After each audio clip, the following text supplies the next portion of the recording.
Welcome to ACG Cup Northwest 2021. My name is Gina Caveney, and I'll be moderating today's event.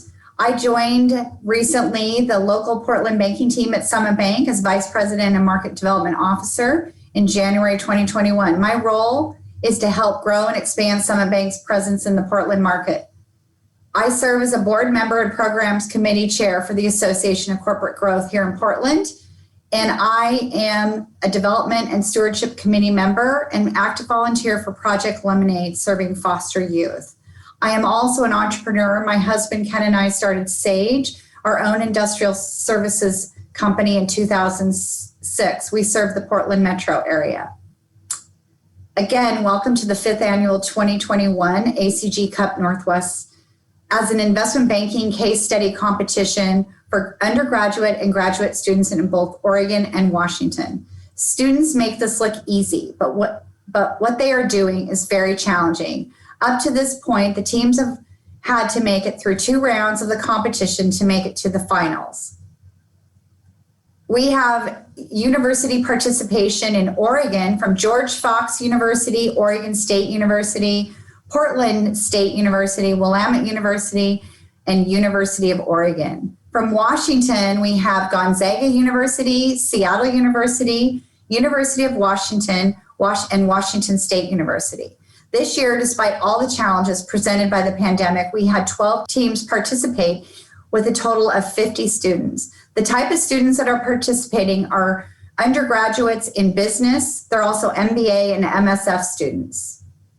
Started in 2017, ACG Cup started with Cordell Berg, Lee Cohn, Stephen Babcock, and Al Calibra. In 2017 and 2018, the competition was for graduate level students only. In 2019 till today, undergraduate students are also now allowed to compete. Universities are recognizing the value as some have made the competition part of their curriculum. So the competition goals are to help bridge what students learn in the classroom with what they encounter in their job. It also provides an opportunity to gain experience in presenting, performing financial analysis, and technical valuation modeling, as well as strategic thinking. It also helps them further develop their professional networks. Many of the students have landed their dream job through the ACG Cup competition. The ACG Cup believes that competition pushes people and teams to new levels, and we are excited about today's teams. Our past winners, 2017 was from Portland State University, and in 2018, Oregon State University, and in 2019 was University of Washington, and last year, 2020, was Seattle University. Cordell wanted me to mention the competition is a state rivalry of Oregon versus Washington. We are currently tied 2-2, so who will win the state's bragging rights for 2021 and break that tie? The ACG liaisons, which are the coaches, help mentor and connect students to the finance and accounting industry. The university coordinators, the professors, work together to organize students into teams and provide ongoing support throughout the competition to prep the students to be their winning team. There are 3 rounds to the competition. Round 1 is the intra-school round. Each university can have multiple teams per school. The students analyze their first case, which is set in 2018, their initial client meeting between their company board of directors, which are the judges, liaisons, and professors, and the investment banking team, which are the students. They are presenting the team's best recommendations. 1 team from each school will be selected to move on to the semifinals. Round 2, the semifinals, the students analyze case number 2, which takes place in March 2021, which is after the pandemic. The students will be considering owners' goals, company growth, and fluctuations from the pandemic to make their recommendations. The semifinals takes the top 2 schools from each state between Oregon and Washington will move on to the finals. Round 3, the finals, and the teams will be presenting the same case. The team will have received feedback from the judges, professors, and ACG liaisons to polish and deliver their best presentations. After getting feedback from the judges, the students had a week to fine-tune their recommendations and presentations. In each round, students present to a group of judges acting as the company's board of directors. Judges will ask questions just as in a real life boardroom. The students will have to be quick and on their feet, as judges are real life financial executives. While the competition is centered around the students' presentation, thanks to two of the Cup sponsors, we had industry presentations. The presentations gave students another opportunity to develop their network, learn beyond the classroom, and gain valuable insight into the industry. Thanks to PNC, who had 5 members who provided insights on how a lender would consider financing for this particular case. And also thanks to Chartwell, who had 3 members, all of whom have participated in ACG Cups in the past, provided an overview of transaction advisory services. Students are competing for 3 things: a share of the $12,000 cash and prizes, the Berg Trophy, named after one of the competition's founders, Cordell Berg. The winning team will get to retain the trophy and display it at their school for the year. Students will also be competing for their school's bragging rights, the rights to be the best in the Northwest. We would like to thank our many volunteers. This event couldn't have occurred without the effort by many. The committee is responsible for everything relating to organizing the event, from writing the case to coordinating with universities, students, judges, and sponsors. Thanks to everyone shown here. One of the things the committee is extremely proud of is that the event has turned into a marquee event for both students and judges. This year's semifinalist judges include a mix of seasoned corporate executives, board members, and investment bankers. As always, we've had a great panel of final judges for this year's event. Tori Nixon, president of Umpqua Bank, Kate Winkler, CEO of Ruby Receptionist, also our keynote speaker, Doug Adler with Tustin Advisors, also our lead judge and judge coordinator, and Adam Harrington with PH Partners. The case synopsis: the case mimics a real-world scenario. The company in question, called Go Faster, a fitness company with both hardware and software divisions. Go Faster's owners are Dan and Sarah Pitluck.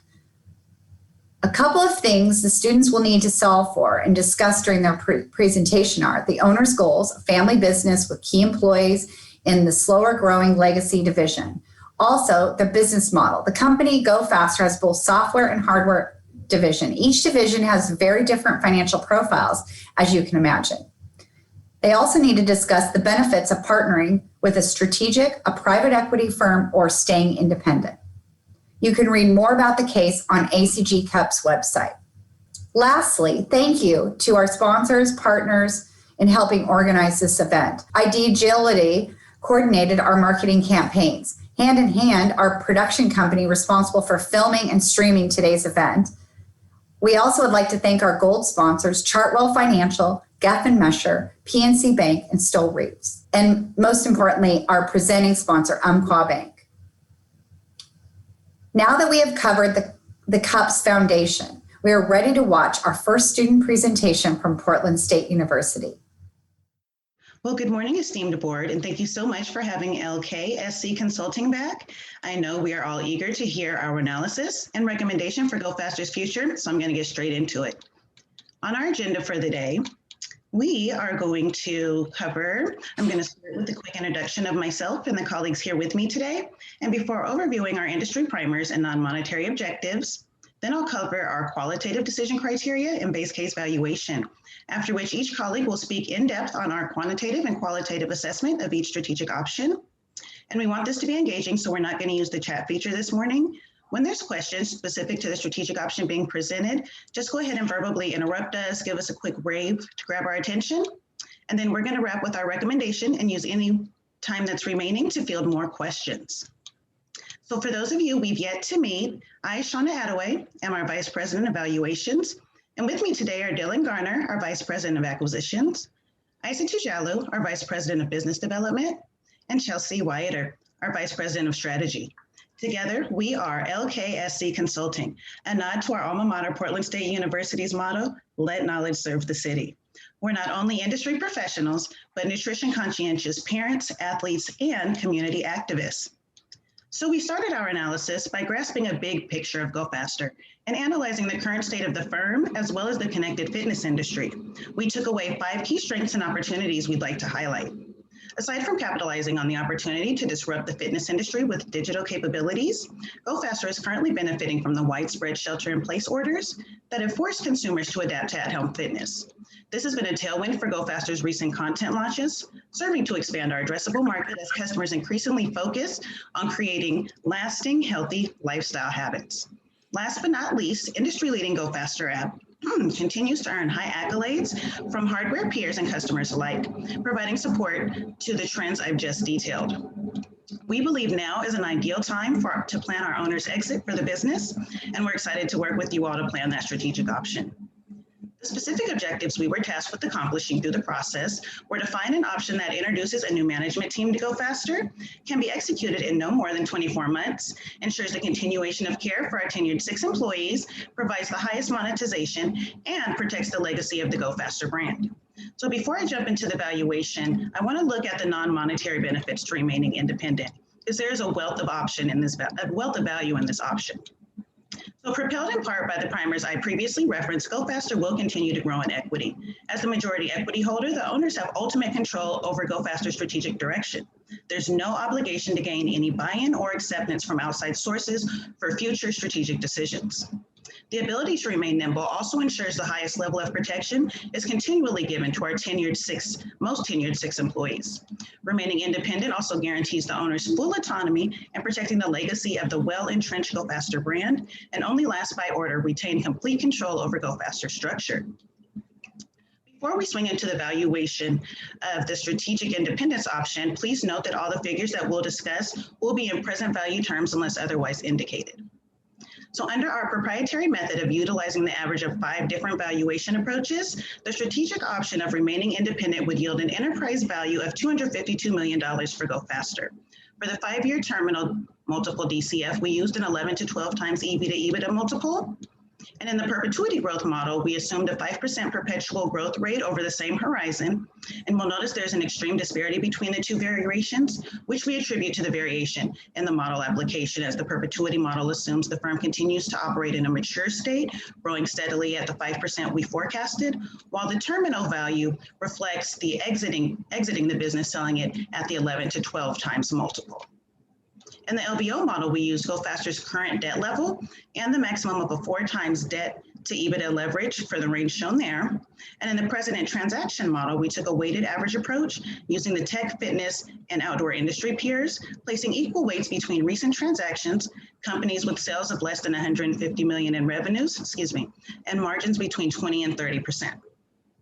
Lastly, for the public comparables, we again used a weighted average approach, placing a 50% weight on the electric comparables, and then splitting the other 50% evenly between the fitness and outdoor, and all but 2 of the tech and software industry comps, which we excluded based on their severely negative trailing and forward-looking EV to EBITDA multiples and margins.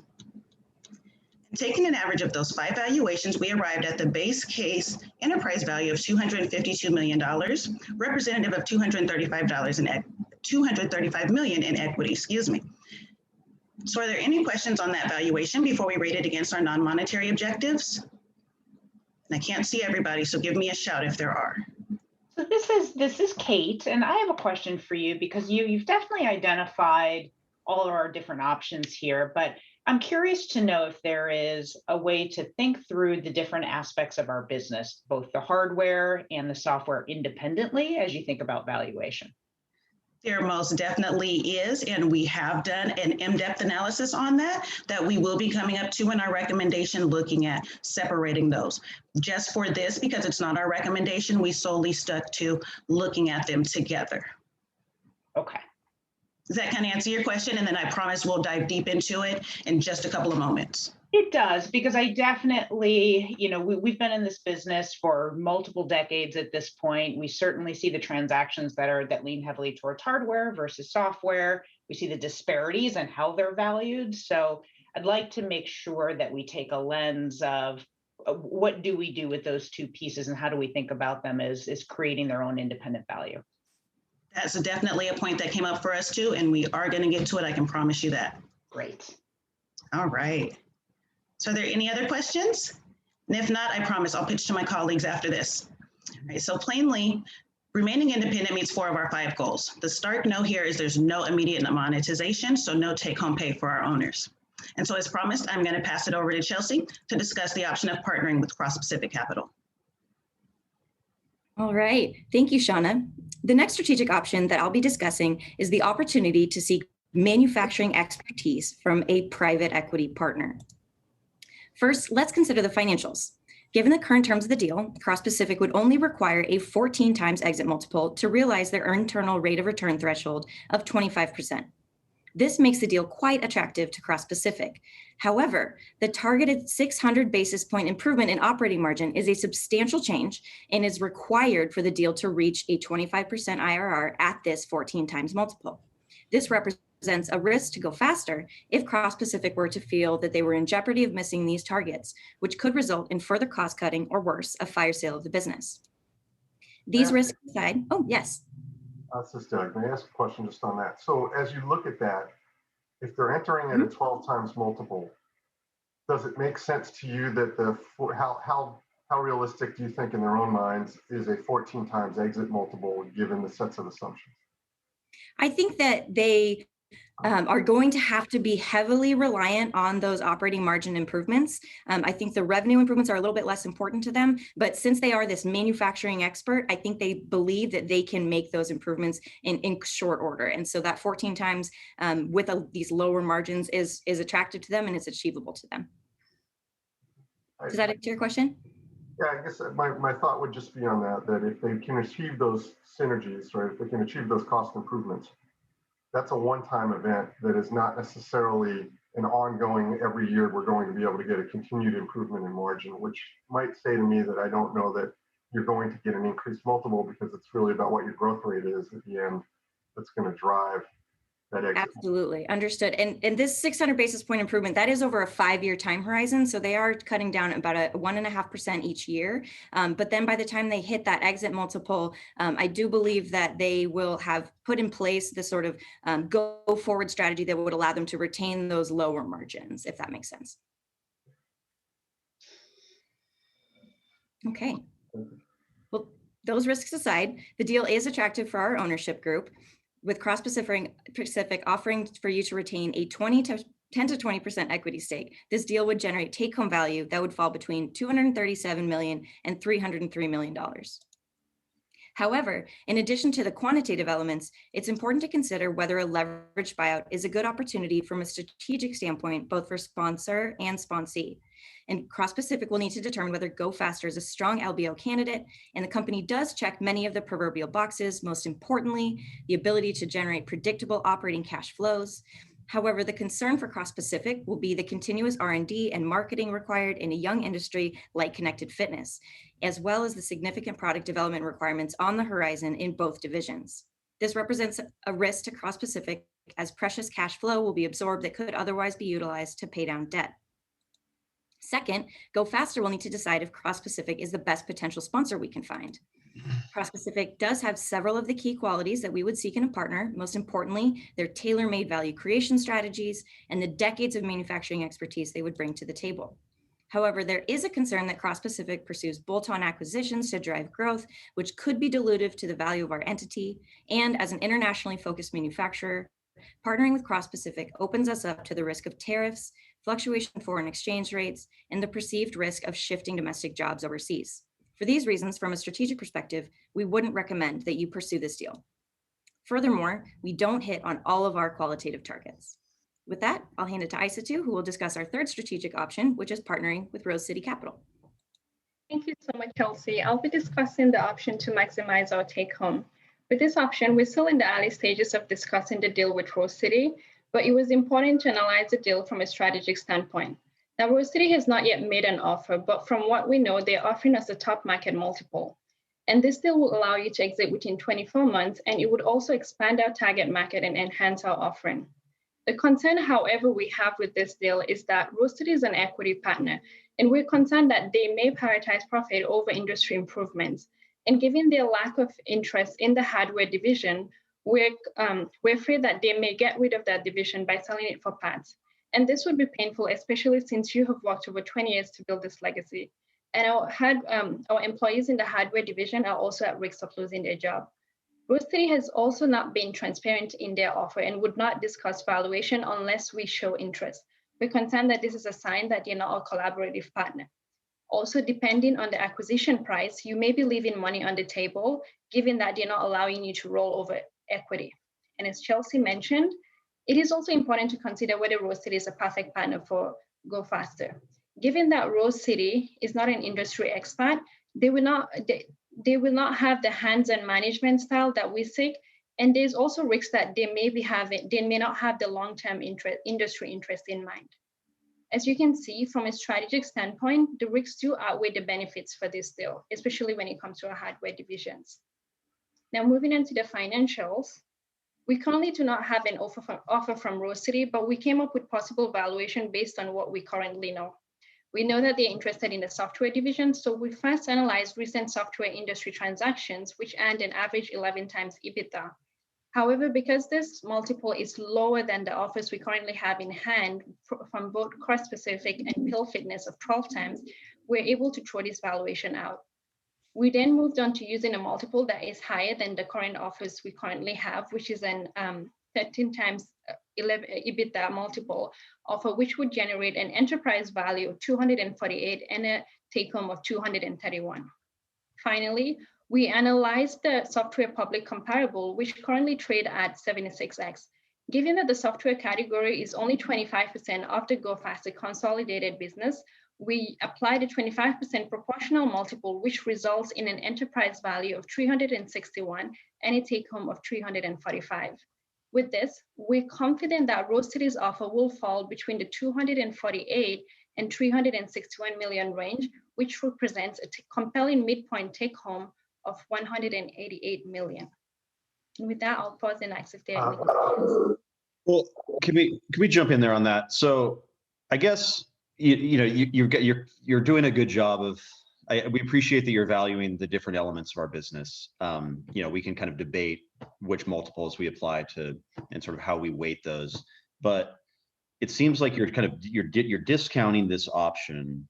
And maybe you guys are going to get to it later in the deck, but I mean, how do you?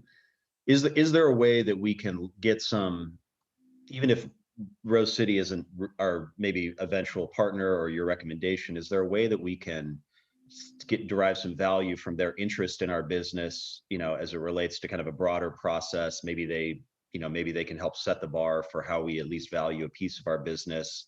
I'm not sure if we're going to get into kind of a process discussion here, but I'd be interested in knowing how you're going to leverage their interest, which is clearly, we're flattered, and there's probably some value to be derived from it, even if they're not the eventual partner.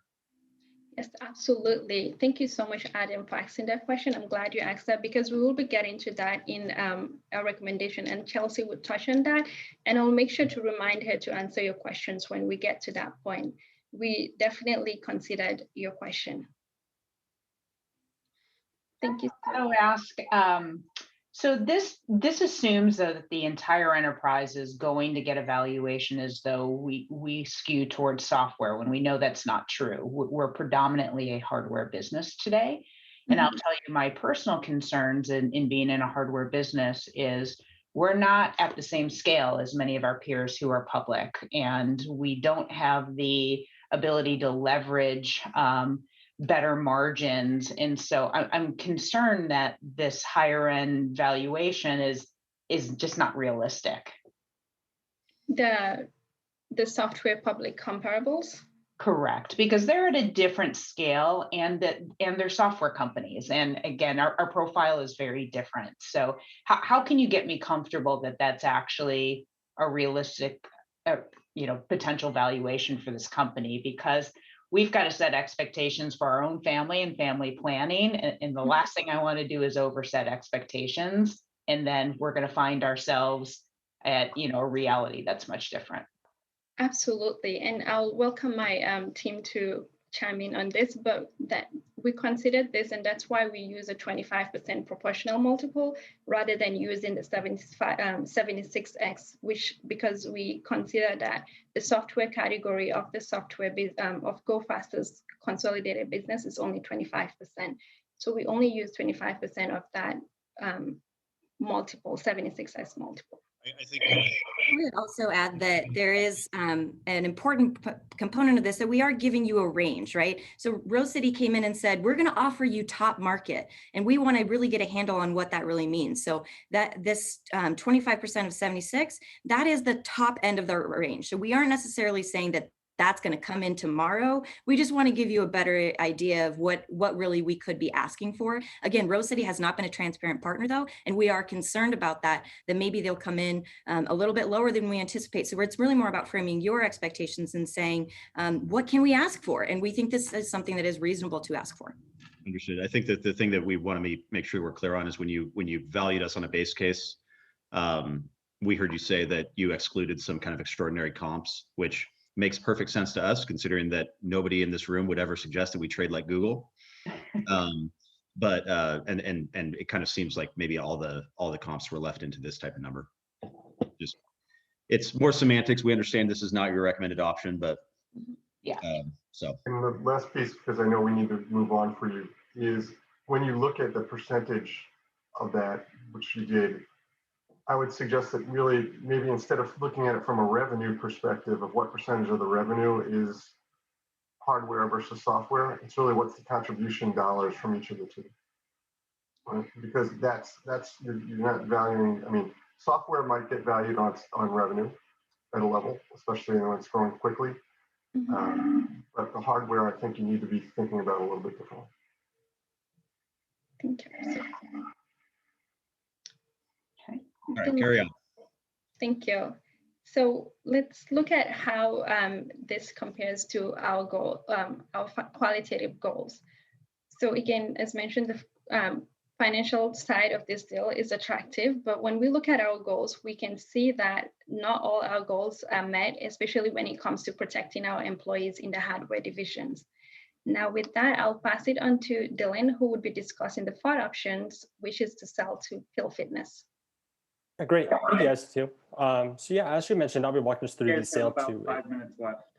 All right, I'll be talking us through a sale to a trusted partner. So first, I want to say from a deal standpoint, the sale does work. In this option, we use an entry multiple of 12 times EBITDA while making sure to stay below the maximum new debt to EBITDA of 4.25 times. We also factored in realized synergies of 2% by 2026. Using these assumptions, we're able to meet Pure Fitness's accretion threshold of 2.6%. By using this entry multiple, it gives Go Faster an enterprise value of $254 million, which is slightly above our base valuation, while giving you a take-home pay of $237 million. However, this is still a highly risky deal to the high leverage that Pure Fitness will be taking to make this deal happen. Pure Fitness will be significantly increasing their total debt amounts compared to the accretion amounts that they will gain from this acquisition. As you can see, the operating cash flows after the debt pay downs is significantly less compared to the total debt amount that they'll be taking on. This is a sign that they could run into liquidity issues if any other major obligations come up. Along with this, the interest coverage ratio significantly declines post-acquisition from 19 times down to roughly 2 times interest coverage, which is representing another risk in this acquisition. This is also assuming that we'll meet our 2% synergies by 2026. And so if we don't meet these synergies, this will decrease the accretion amount and decrease the operating cash flow after debt paydowns as well, because the high interest payments and the low accretion from the acquisition. This puts even more strain on Pure Fitness and could potentially create even more liquidity issues. This could potentially harm Go Faster because if Pure Fitness does go bankrupt or run into these issues and has to break apart the company and sell Go Faster, it could potentially impact Go Faster's legacy and harm its brand image. So, But Dylan, to be clear, and I know we're kind of short on time here. Yeah. We're getting cashed out in this deal. Yes. And so, you know, so legacy matters, but you know, this is a full liquidity option that, you know, I guess one could debate, you know, whether or not we're, you know, sort of how you know, we're not going to have a lot of involvement with this company going forward. Yeah. I guess we certainly are concerned about our legacy, and that is true, and we do want to take care of our employees. But are there other ways that we can take care of our employees other than just having them sold to an organization that you feel strongly is, you know, about is wanting to take care of them going forward? Oh, absolutely. And so, yeah, so we're actually going to go ahead and touch about that in our recommendation about taking care of these employees in another way in comparison to just putting them on with the new company. So, yeah, So we'll You know what? talk Why don't about we that. go ahead and skip ahead to that so that we can get through it so that you guys can really understand it. Because I'm hearing from you guys a lot that you're really interested in this this last recommendation that we have. So our strategy is to divest the software business and, Kate, to your point earlier, separate it from the hardware business. We could sell the software business at a premium multiple, utilize a management buy-in to allow our core 6 employees to buy the remaining hardware division, and then in tandem pursue an equity role so we can keep some stake in the game. We believe that this is a great strategy because it will allow our 6 employees to take control of their own wealth creation, maintain the Go Faster legacy, ensure that the company is in great hands that understand the idiosyncrasies of the Go Faster business, and it guarantees that our momentum can continue without skipping a beat. So the core of this go forward strategy would be to target the creation of a next generation connected fitness device to cement our legacy. But most importantly, it's a great deal. So we have a $306 million base case valuation. We did use just the terminal value here just to keep it on apples to apples basis. But divesting the software business yields $154 million in take home. We do lose some synergies of $42 million, but then that leaves us with a remaining hardware business worth $110 million. Selling that business via this management buy-in will give us another $60 million in immediate take home, and it will give you, with a 20% equity roll, a value still in the company worth $24 million. So in total, this gives us $238 million in the long run. Since we're offering it to our core employees, we want to make sure the deal works, and it certainly does. They can target this 7 times entry multiple at that $110 million that I mentioned. If they finance it with debt and make just a little bit of improvement in these cost of goods sold and operating margins, they will be able to target an 8.3 times exit multiple and still yield IRR that's greater than the weighted average cost of capital threshold. And it's increasingly valuable for us as they increase that exit multiple. If they can get a peer median exit multiple of 13 times, so this is what we are seeing in the marketplace right now, your take home value will go up by $14 million. So there is leverage in this deal. So I understand all of this except the equity, so the $24 million equity roll. Why isn't that a $50 million equity roll, given that you're taking 60 and you're telling me the hardware business is worth 110? We have to take out the net debt. So that portion is something that you don't get to factor into, unfortunately. Okay. And then so you're telling me that so we've got like $14 million of potential sort of accretion to our equity roll. I mean, should we view that as a favorable number? Or, I mean, there's a lot of different things we could do. Yes. If you hand me $200 million, I could probably do a lot with it to make, $14 million, I guess. Yeah. I think this comes into that notion of legacy, right? If you want to cement that legacy, this is a great strategy to do that. And on top of it, it provides you with wealth that can continue to grow as your core 6 employees do what they're meant to do. So I have a question. If I were to, because I appreciate this approach at cementing the legacy, but in the short term, it's less cash in hand. We could possibly take care of employees, because if we just decided to sell the business, we sold it to a strategic that has a great brand, it preserves our legacy. Why not just take 5% of the value of the transaction and create a carve out for my 6 employees? That gets them more than $2 million in their hands each. Absolutely. I think the main strategy for us was to provide you with something that you maybe hadn't looked at yet. So we're happy to go down any of those strategic routes that you want to. If this doesn't look like a good strategy to you, that's fine. We can throw it out. We just wanted to present something to you that maybe you hadn't had on the table yet. So if you're most interested to selling to Peel Fitness or some other strategic, we're happy to work with you on that deal and making that happen for you and your core 6 employees. So, so I guess quickly back to process, and I know we're basically out of time, but so process-wise, walking out of this meeting today, what would you, as our investment banker, what is the first thing that we do? I think what we need to do is sit down with you and decide, is legacy more important or is take home more important? And if it's take home, absolutely, we would run with either the sell to Rose City or the sell to Peel Fitness. But we just need to have that conversation and really get a feel from you guys of what it is you're targeting here. What if they're both more important? What if they're both important? What if we have to accomplish both? Yep. I think then the value we brought up is a great opportunity, because that take home value, while it's substantial in the near term, it can progress larger as our core 6 employees improve the business and improve that exit multiple. But of course, we can continue down the path with Rose City and get to know them a little better. And maybe our concerns about them not being very transparent, maybe those melt away after we have a couple more discussions. So, building on that, so under your recommended alternative of selling off the software business, how are we going to do that with sort of the options on the table? What are you going to tell the guys that are interested in the whole business? You know, we've got one party that seems like they're interested in the software business. Like, what are you going to do as our transaction advisor? Yeah, we have 20 seconds left. We would first go to Rose City and offer them that software division. And if they aren't interested in just the software division, I would be shocked, because that is what they have come to us and said that they are interested in. And my only last question is, we've got a 24-month time frame. Does it make sense for us to only be talking to these parties and at these options, or should we think more broadly? And because I'm seeing the number of transactions happening in this segment right now, there are a lot of companies, whether they be financial investors or strategics, that seem to be interested in this space. And honestly, I'm now hearing that Netflix wants to they already have you locked in your home, and now they want to have content that allows us to do things like this at home. So there's a part of me that feels a little uncomfortable that we're not exploring some of those other things. And would you recommend potentially doing something broader?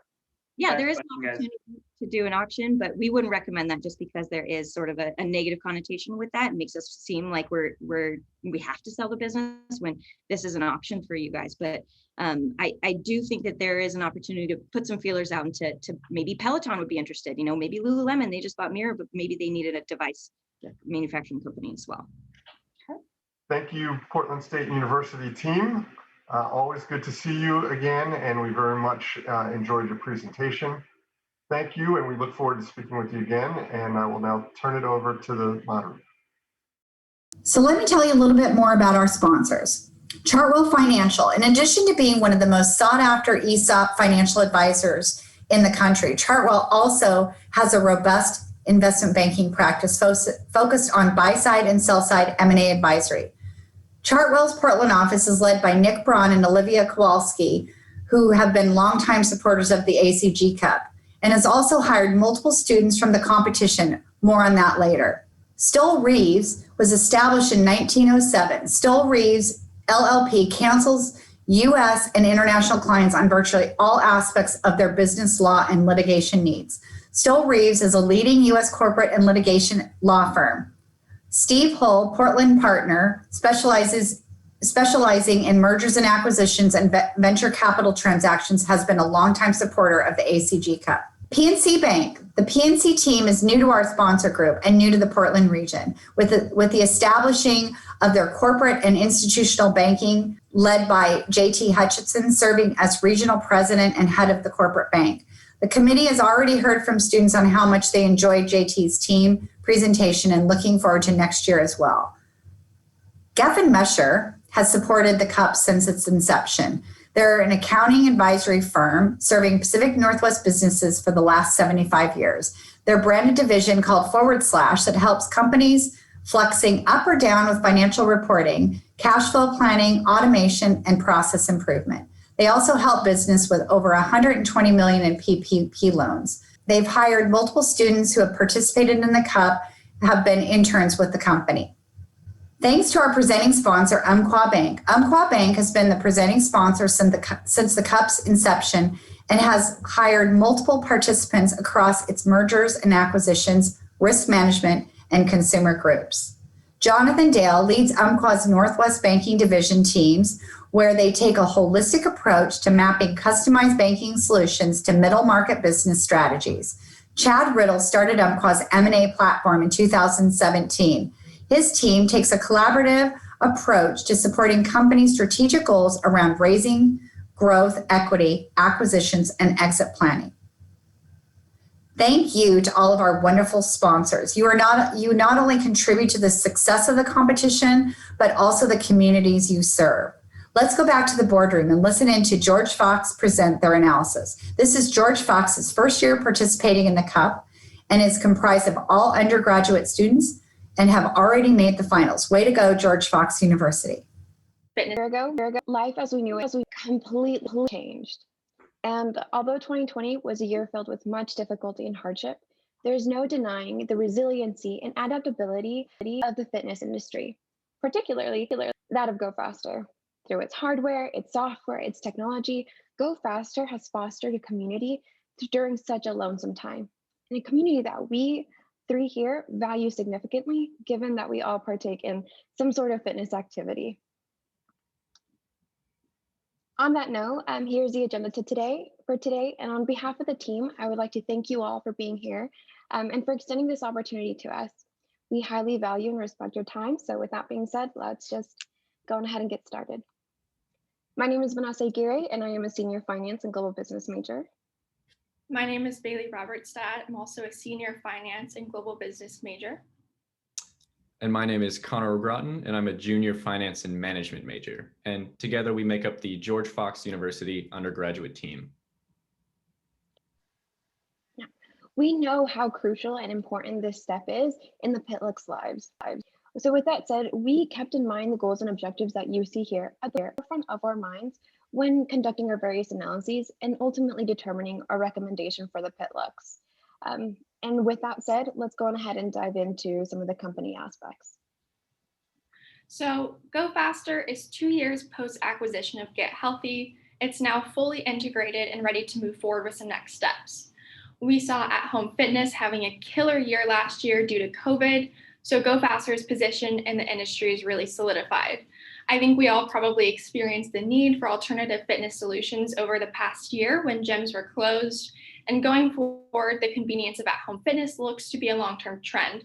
That informed our revenue projections for Go Faster through 2026. So if you'll take a look at the chart on the left, we project revenue growth of over 300% from 2021 to 2026 in the software division alone, with steady growth as well in the hardware division of about 11% and 34% over in affiliate markets and advertising over the projected period. So these projected growth rates are actually a return to a more normal rate from the highs Go Faster experienced in 2020, which we don't believe are sustainable in coming years when the COVID era comes to an end, especially with more vaccine rollouts happening. Particularly in the software division where we projected high user count growth, Go Faster may experience augmented headwinds going forward, but we did take this into account when projecting revenues through 2026. On the right, we see that in accordance with Go Faster's growth in all divisions, net income and EBITDA increase exponentially over that projected period. Net income nearly doubles between 2021 and 2026, and EBITDA more than doubles, which just shows that Go Faster has the capacity to grow significantly as a standalone entity, even with a reduction from those 2020 numbers.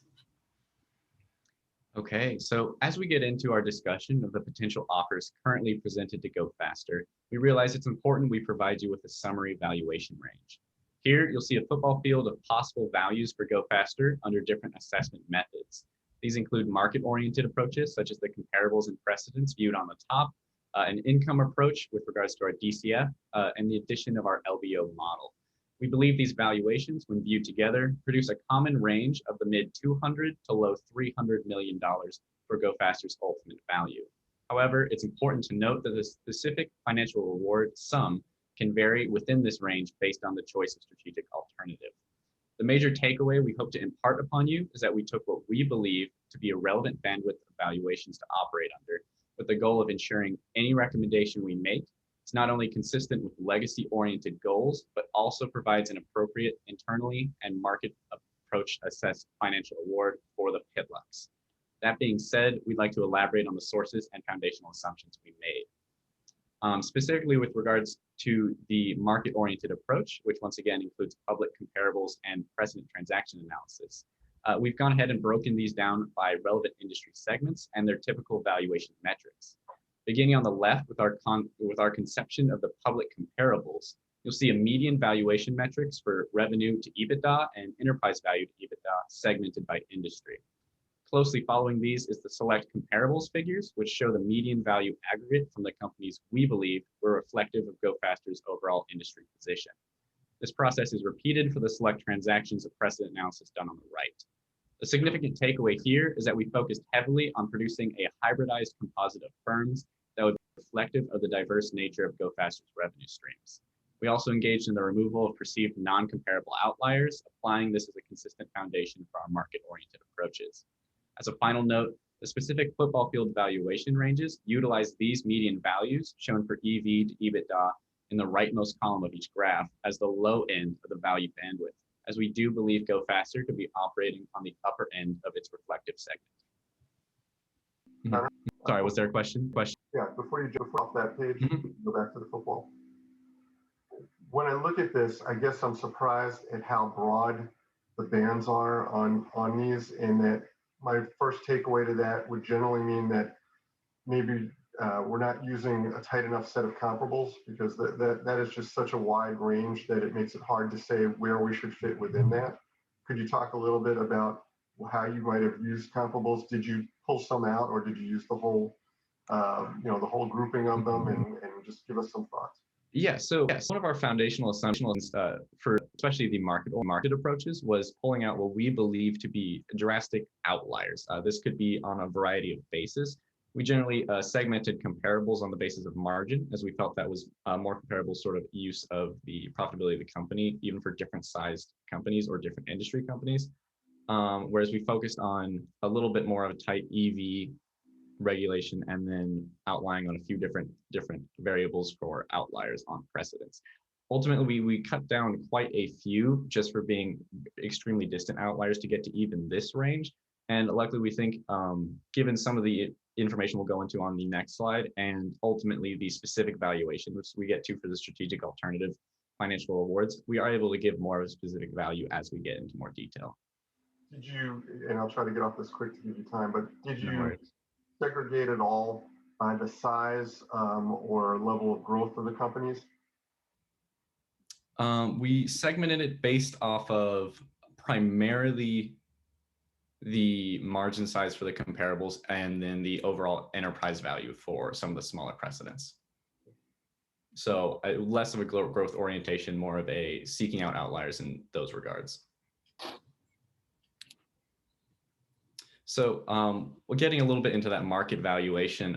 These include obviously public comparables. One more question. Yeah, one more question. Did you by chance separate the difference between hardware companies and software companies in your valuation analysis? I'm wondering if that's what's creating some of that disparity as well. It would be helpful to understand. I can see why and understand why there's such a big range, and even in something like an LBO, but my mind is going to, we do have two very different pieces of business, and we do see very different transactions that happen when you lean heavily towards hardware, or you lean heavily towards software, or even toward content. And so I'm curious to know how you feel that though each of those three levers impacts valuation and helps us potentially think about a tighter range here. Yeah, that's a very good question. So as you noted, there's some pretty distinct differences in the ultimate valuation metrics that we'll see between hardware-oriented companies and some of the technology firms. Bailey, I'll actually have you push it to the next slide to help discuss this point a little bit. Here we give a little bit of a breakdown market orientation based on industry. And as you can see, especially in the public comparable side, when you have the hardware-focused industries of fitness and electronics broken down, separated from tech, we can see there's quite a difference there with regards to their EV to EBITDA valuation metric.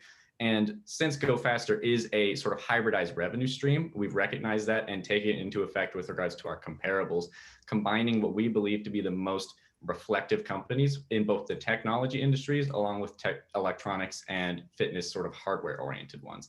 That's where we start to see a bit of a change in our overall comparables.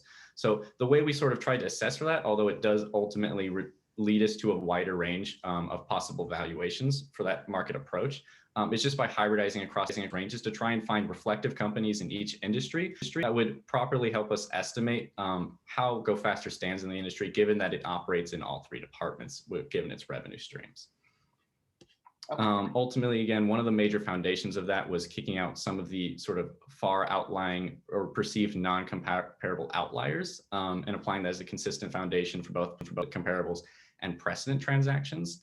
And then as a final note, on the specific football field valuation ranges, they're utilizing these median values shown for EV to EBITDA on the rightmost column of each graph as the low end of the value bandwidth, as we do believe Go Faster to be operating upper end of its reflective segment. So does that discussion of the hybrid sort of approach of Go Faster and how we tried to pull a few of those in that were reflected from each industry sort of get to a little bit of why there's that variation? Because I do believe it is attributable, or can I clarify further? It is helpful, and we can certainly move on. I would feel like I would love to see the next level of detail to see how that range starts to come in and where we think of as a high confidence range, because at the end of the day, I want to make sure as we're doing our family planning that we approach this with a realistic expectation and not a happy expectation.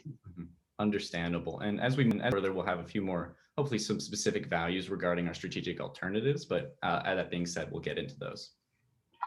Okay, so after we took a look at all of our projections and the industry analysis, we created this discounted cash flow using the assumptions that you see here on the left-hand side, using a weighted average cost of capital of 14%, tax rate of 27%, and a terminal multiple of 12 times the 2026 EBITDA value. We derived a terminal value of 511 million. Once we discounted that down to the present, we determined a value of 265.4. And similarly to that, we calculated the unlevered free cash flows, discounted them back to the present, and summed them up to a number that you see on your left-hand side. In total, we determined an enterprise value of 341.5. And that was our team's assessment and analysis of the current value of Go Faster, given the projections and the information that we were given. And so yes. We're looking at, so just looking back at your football field, so when you show when DCF range of 319 to 408, are those enterprise values or equity values?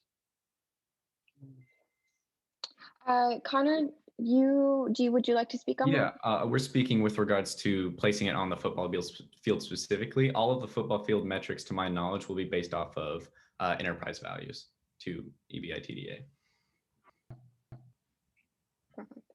Now, all of that gave a segue into assessing these various transaction opportunities, such as the new management, the partnership with Cross Pacific Capital, the partnership with Rose City Capital, and the selling to Peel Fitness.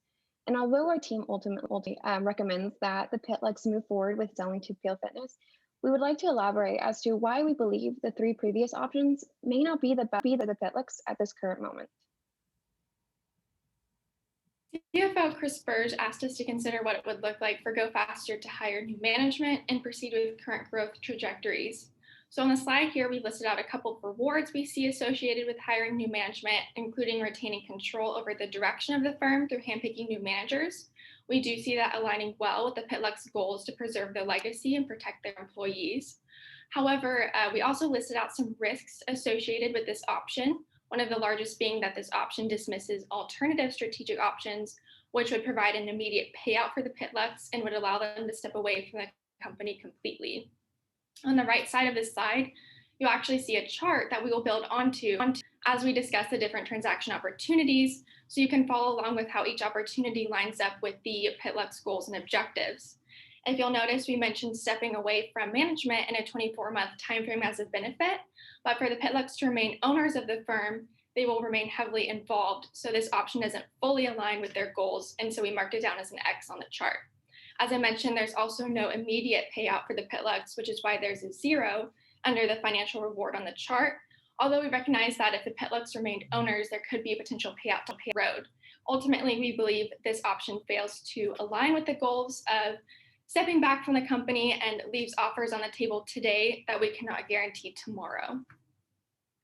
I would add that I also think that it's always a risk for us to find the right management team to take over.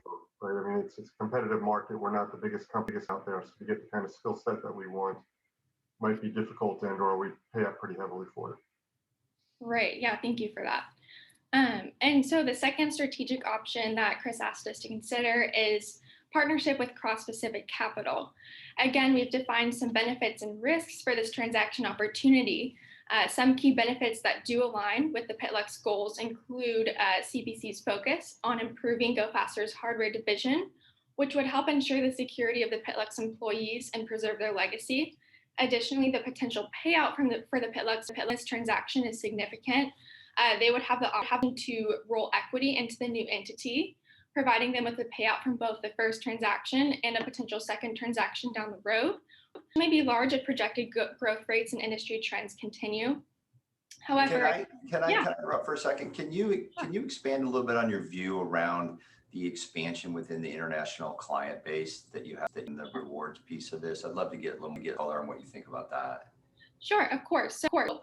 We do believe that ABC has some additional resources and that international expertise that could provide an expansion of legacy and push in new ways through international expansion there. So we could see some higher projected growth rates through that. But again, there's a little bit of a risk with international expansion and different laws and regulations on that.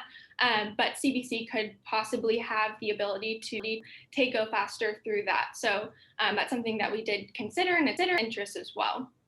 Did you come up with make some assumptions on what that actually could be, or is it here just for further analysis later? Right. More for further analysis later. We did consider some of that, but didn't have a whole lot to go based on. So off the top of my head, I'm not sure that I could go into depth right now, but that's something to get more into. Okay. Yep. Thank you. Yeah, of course. Nowhere in risk on this did you talk about their ability to grow the software side or their lack of experience in software?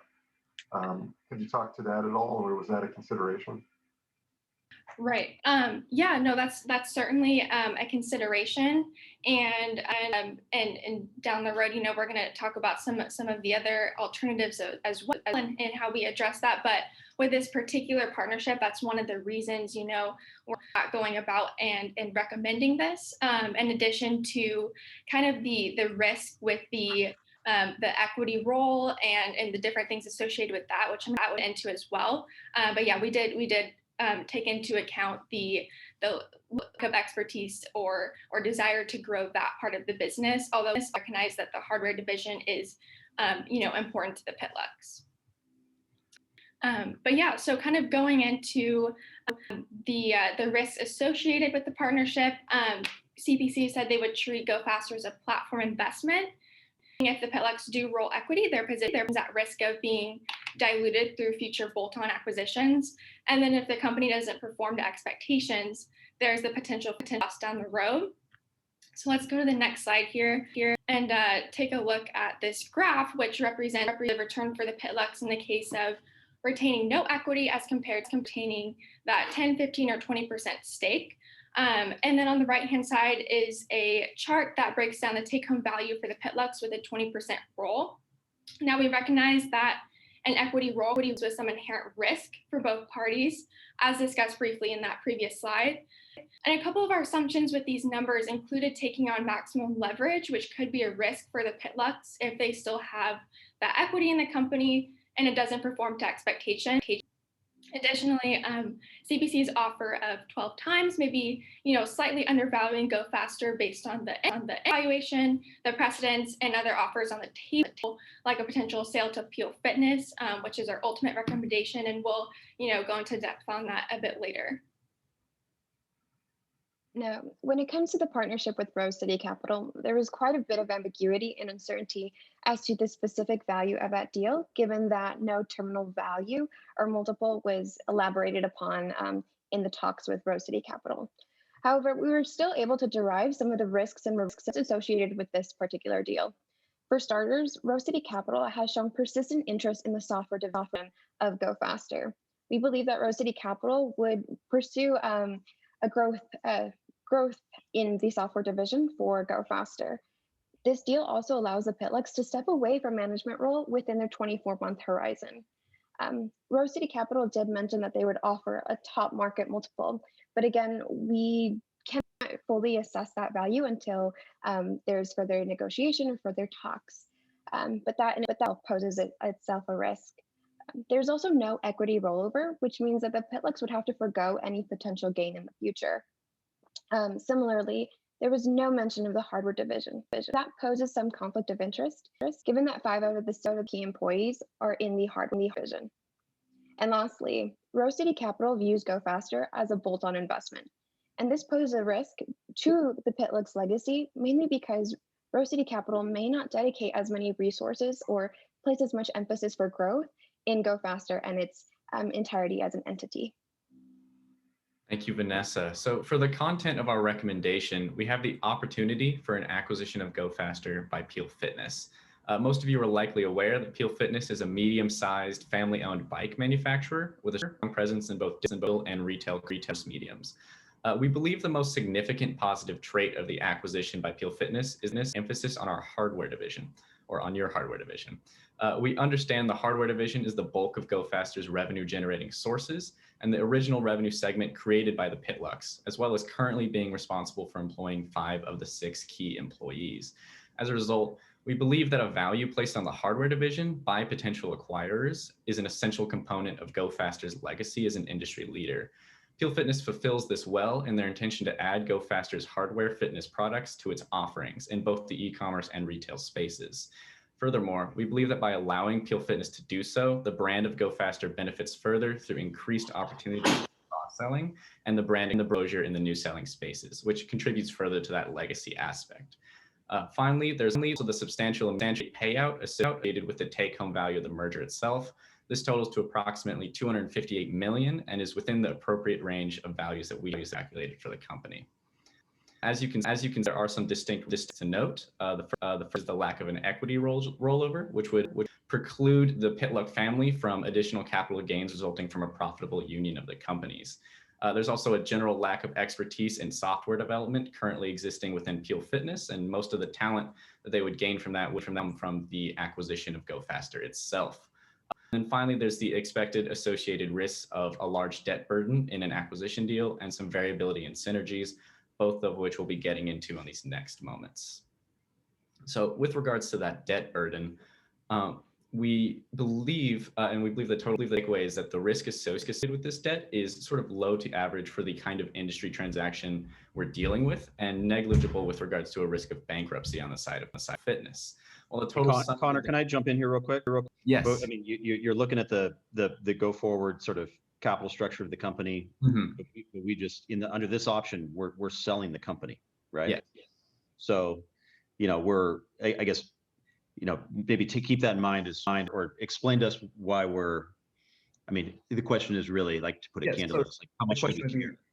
Why does it care once we care what acquiesced, basically? And that makes a lot of sense, but one of the main reasons we want to ensure the profitability of Peel Fitness itself in the long term post-acquisition is because it is carrying on that legacy of Go Faster, which we know to be a main concern of the Pitlux family. So we believe that the sort of debt stability of Peel Fitness post-acquisition would be, to some regard, a factor of consideration for maintaining not only the legacy with a brand recognition, but also the sort of valuable positions that those 5 out of the 6 or the full 6 employees will hold in the future company. Going on to about 5 minutes left, a little less.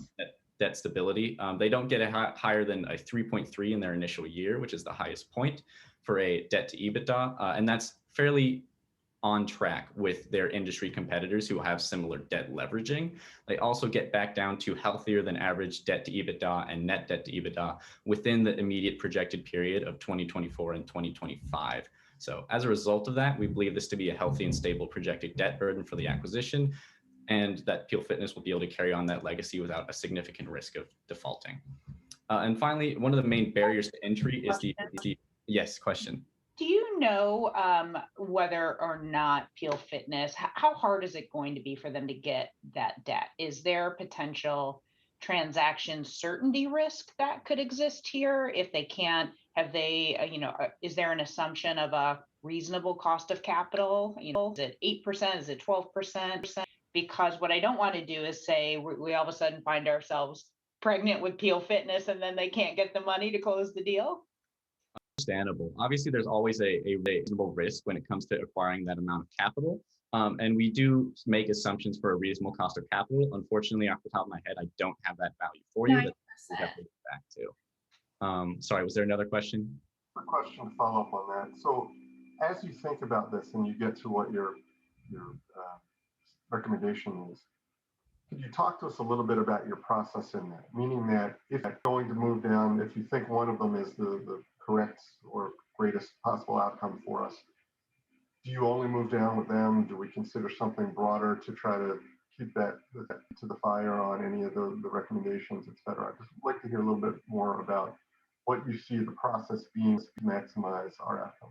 And particularly to add on to Doug's question and the very valid point that Kate just made, if your recommendation, as we see here, is to actually pursue this alternative, and they potentially might be the least experienced acquirer or carry the most transaction risk, like how do we sort of manage that with the other options that are more experienced acquirers and they kind of do this stuff for a living, acquiring business. Yeah, I believe multiple members on the team could speak to that. My initial takeaway with regards to that question is that while other sort of private equity firms or these looking to acquire or engage with Go Faster might have more experience in the actual acquisition process, one of the things that drew us to Peel Fitness was not only the sort of large capital takeaway that the Pitlucks would gain, but also the what we as sort of a not seamless, but as closest to seamless we could manage cultural shift between two family-owned companies that would nonetheless prioritize similar things with regards to the hardware, with regards to being interested in integrating the consumer software, and overall continuing the brand recognition and standing that Go Faster has acquired under the guise of Peel Fitness in the future. So we were sort of leveraging both the financial side and the legacy into it. Where could we find the greatest sort of meat of the two with regards to synergies? And really quickly here before we jump off, I also want to, could you go to the next slide really quick? I also want to address some of this with our strategic alternatives, because based on the options that we were provided with, we believe that management should also consider a few additional strategic alternatives that we would be happy to evaluate more fully if the Go Faster board decides to pursue a relationship with our firm. And that looks like, maybe looking at a split sale to selling the software to Rose City and the hardware to Cross Pacific, or something along those lines. Also addressing terms with Rose City Capital for the hardware division and defining their offer multiple. And then additionally looking at, potential for a broad auction, which could bring some new partnerships into the picture. So again, we understand there's also inherent risks associated with these, but we would be happy to go into depth on some of these options as well that may address some of those concerns that you were bringing up. But with that being said, we want to thank you for your time today, and please just know that our highest priority is building a relationship with Go Faster and partnering with your firm to just really act in the Pitluck family's best interest. Bailey, I actually like this last page, and I'll tell you why. We want to get something done in 24 months, which means we have some time. But we also want certainty. And so as I think about how do we do some good options in hand, but are they the best options? You just highlighted for me personally that not any one of these is perfect. So how do we explore multiple of these, but not lose options as we try to create more potential scenarios to get us in certainty that one of these is the best? Right. No, that's a great question. And I think there's definitely potential to, we do have some offers on the table, and I think we can continue to evaluate those and remain in talks, but potentially at a different, level than just those initial 4 options. And that's where we're kind of bringing these into the picture. Talking to, like I mentioned, Rose City, continuing to talk to CPC, and maybe even continuing to talk to Peel Fitness, and they might be interested in leveraging that big box retailer strategy with the specifically the hardware division. That might address some of that lack of software expertise on Peel Fitness's side, while still providing a lot of those benefits that we discussed earlier. So I think there is definitely room to pursue some of these other alternatives and remain in talks with these companies. Thank you, Fox team, for a very engaging presentation. We enjoyed getting to hear your thoughts and speak with you again, and look forward to continuing our conversations. With that, I will turn it back to Mark. University liaisons. Earlier, we mentioned the role that they act as a coach and mentor in answering student questions, providing feedback and tips on presenting. Jake Schaefer, John Adore, Robert Alexander have all been involved with the universities from CUP's inception. Steve Roswald not only serves as a liaison, but also on the CUP's committee. Joel and Daniel were part of the winning U of W team in 2019. They had so much fun. They have served as liaisons for the last 2 years. And Eli Saldivar and Luke Thomas joined the group this year. Our Oregon semifinal judges are Ben Erdachek from Blue Volt. He's an executive with more than 20 years of responsibility for leadership, strategy, finance, accounting, IT systems, and applications, product, and business development. Ben thrives on building businesses by nurturing ideas and people working in collaborative teams. Tom O'Keefe, he's a seasoned financial executive. He works with a number of early and growth stage software companies, both in operational and board roles. He leverages his business experience acquired at Fortune 500 and startup companies. Carrie Thomas with Quattros Health has 20 plus years of financial and management experience, having had the opportunity to manage risk in high growth sectors. Our Washington semifinalist judges, Adam Harrington with PH Partners. Adam has over 15 years of experience advising companies of various stages of growth. He has deep experience in the technology, financial technology, consumer and retail business service sectors. Brendan McDonald with K&L Gates is an experienced partner providing clients M&A and corporate counsel. He was named an inaugural recipient of the Portland Business Journal Rainmaker Award in 2019. We also had Patrick Greenland with Meridian Capital. Patrick is a principal and managing director at Meridian Capital and also leads the firm's technology and healthcare practices. Our final judges panel is a great mixture of corporate banking, investment banking, and corporate leadership represented. Tori Nixon, who's the president at Umpqua Bank. Nixon has led all customer-facing bank divisions for the past 2 years with a focus on creating a seamless human digital customer experience across retail, commercial, and wealth management business lines. A fun fact about Tori is he won a Super Bowl with the San Francisco 49ers. You can ask him about that later. Kate Winkler is the CEO of Ruby Receptionist. She was pulling double duty today by serving as our keynote speaker and finals judge. When not running a company, you can find her traveling 50 countries and counting, climbing mountains, or riding her bike. Doug Adler with Tustin Advisors is a strategic and operational finance leader. Doug is known for asking great questions. Henry Kissinger was so impressed with his question, the following day said hello to him while in New York City with a prospect and won him the deal. Adam Harrington is the managing director at PH Partners. He has served as a judge the last several years. When not helping clients, he can be found playing golf. Having played golf in college at Santa Clara University, he is also two-time club champion at the Portland Golf Club.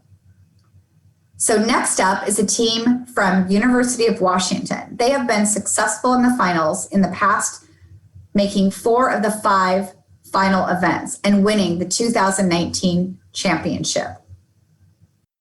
Hello and good morning, everyone. First off, let me just say that these are very unusual times. I just want to say thank you for the opportunity in having us present this virtually.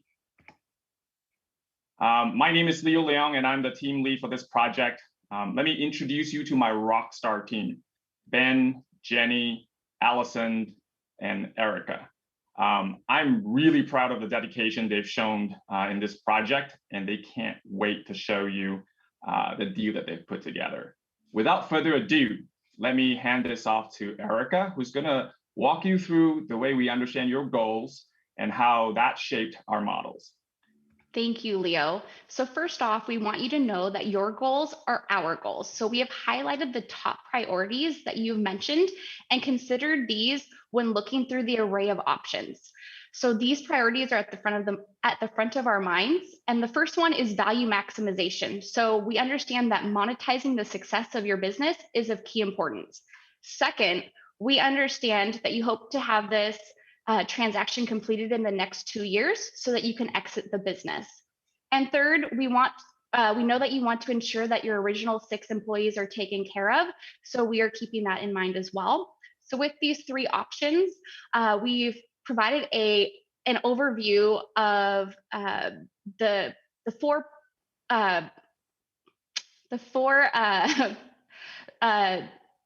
ways that we have considered of looking at your business. So selling to Peel Fitness, the CPC partnership, the RCC partnership, maintaining organic growth and hiring new management.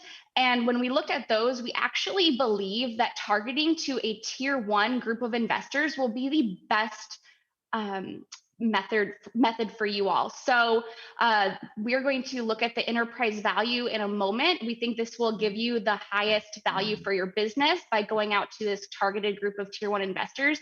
You'll also maintain very high equity value and that same cash at close. It's going to be a low time and effort for you. You're going to be able to exit the business within 2 years, and you're still going to be able to maintain the goal of taking care of your original 6 employees. So before I dive into that a little bit more, I did want to talk about tier 1 versus tier 2 investors and why we believe that the tier 1 option's better. So when you look at CPC, RCC, and Peel Fitness, we believe those fall into the tier 2 category, which are going to be closer in size to your current business. They might have a higher risk of being able to pay. So we look at, things that you might have stuck out to us about, like, are they going to pay with debt? Are they going to pay with cash? We don't think they're going to pay with cash where a tier 1 would. So that is why we're sticking with tier 1. And tier 1's also going to be significantly larger in size. And they're probably going to be able to leverage both your product categories of software and hardware divisions. So we'll get into more about what we want to do in terms of marketing to the groups here. So the plan is to launch a broader marketing process. So we're going to specifically target a group of, a few less than 20 probably tier 1 investors. We're going to solicit offers from them and compare that against what we have on the table right now. And this is going to provide us a larger pool to negotiate from.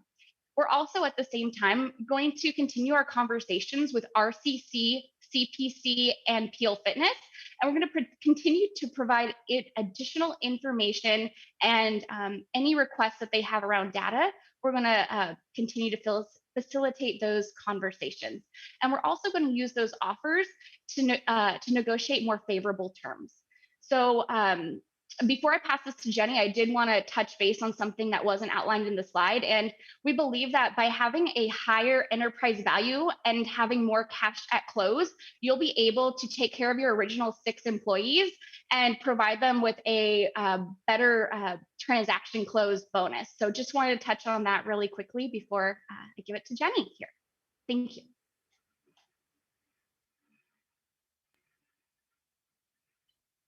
Jenny, you're speaking on mute. Sorry. So I will go into the nitty-gritty of the numbers and talk about why we think 14 multiple is the price that we're targeting. So we used 3 different methodologies to arrive at our EV, and this is the range that we think is the fair price. The midpoint is 310 with the 14 EBITDA multiple and 4 revenue multiple. Only option 1 can offer which is the organic growth with new management option, can provide a multiple higher than 14, but that's give us no liquidity. We want the liquidity, but with the other option with Peel Fitness, CPC, and RCC, they don't offer higher than 13. So we think they don't necessarily see the company as we see the company, and this is why. So when we're marketing to other buyers, a natural question we will ask ourselves and they will ask us is, who are we? Just based on the current numbers here, 83% of the revenue comes from the hardware division. Hey, Jenny, let me pause you real quick. I think Doug has a question, and you're kind of soft to your volume. Oh, okay. We can hear you now, Doug. You have a question. So just looking at, if you can go back a page, 1 slide. So when I look at this, I'm impressed at some level, or I'm interested to know that some of those ranges are pretty tight, right? Not necessarily category by category, but within the categories they're relatively tight. some are pretty wide. Yeah. What did you do, or how much assessment did you do about what to include in the comparables and Yeah. what not to include in the comparables? And could you give us a little bit of background on what Right. you chose as the appropriate ones for us? So with the three different methodology, I put more weights on the precedent and discounted cash flow and less on public comps because public comps go all over the place, and because they are the bigger companies, so it's natural that we have a lower multiple than theirs. And I'm gonna go into details 2 slides away. Okay, and then next. So yeah, here's is where I want to step back a little bit before I go into the data that I selected to really answer the question, who are we? And it's natural that outsider will see us as a hardware company, but really we know that we have a great potential in software division. According to our 5 years projections, the revenue going to take up 30%. And our user account right now is 26,000, but that number will be 5 times more in 5 years. And if I may, I want to direct your attention to our EBITDA margins here. We have a great margin, and that margin is similar to those of software companies. So we're not a typical hardware company. That's what sets us apart. And where we're marketing the deals to the buyers, we're gonna really highlight that. And to visualize my point, I think this is where we sit on the spectrum.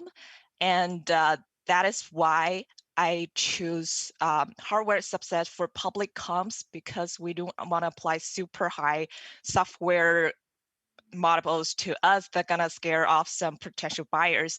But to really set us apart, so in the precedent data, I handpicked 3 transactions that I think is super relevant to us because they got the closest EBITDA margin as us.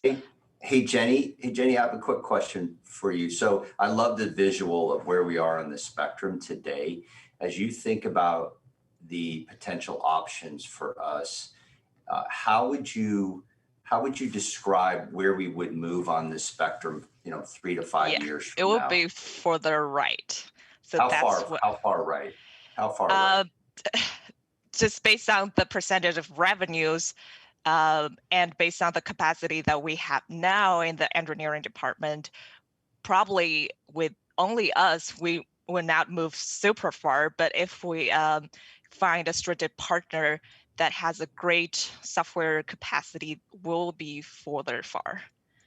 Okay. So that's why we're recommending like tier 1 options will grow both the hardware and software division. And ideally, they will give us the software capacity we don't have currently.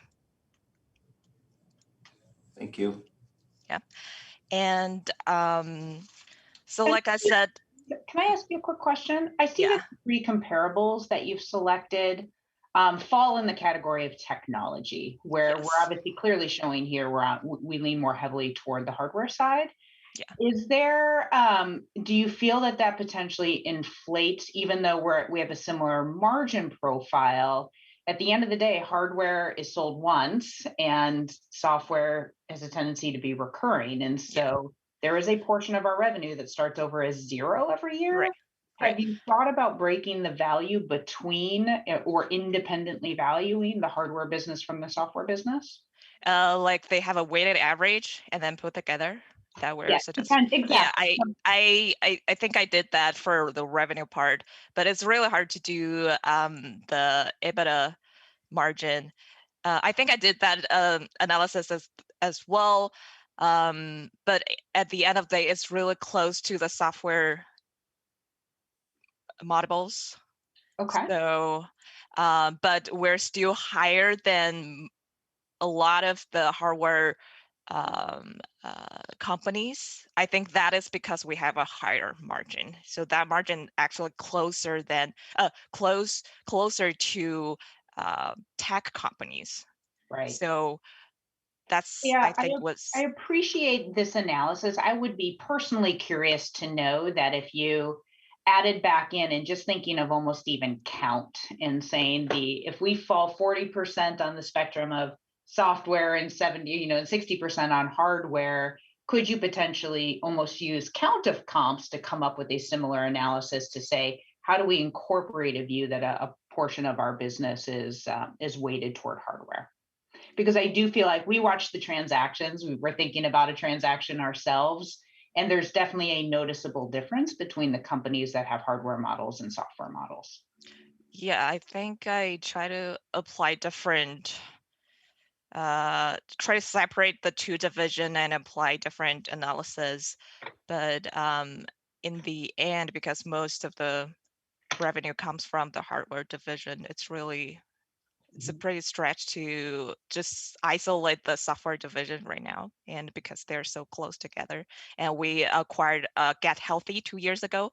So that was really to grow our software division and to grow our user count. And that has been successful, but with only 26,000 users, that is not a proved business model to outsider buyers. And we really think some of the strategic partners going to come in and say, oh, this is interesting. We can actually grow more than you expect. And with that, I'll hand it to my colleague, Allison. She will talk more about the tier 1 investors. Thank you, Jenny. So as Erica mentioned earlier, we want to target at tier 1 partners with strong financial performance and the capability to develop both our software and hardware department. Comparing to the targeted partners, our current offers only focus on one of our divisions. So CPC and Pure Fitness are more focused on developing in the manufacturing industry, while RCC seems only interested in our software division. So based on our preliminary research, we have 3 potential tier 1 investors listed here. We will definitely reach out to more targeted investors. And here are just some highlights on the partnership with this kind of companies. So first of all, we have Peloton. Peloton is a quick question. Is there any thought in tier 1? Are there other private equity companies? Because I see that those are all strategic brands and folks that we know that are actually operating entities. Do you think that there are tier 1 financial investors that are included in that list too? Yes, we would definitely, as I said, this is just our preliminary research. We only included like public strategic buyers just because we have more data and more information about them.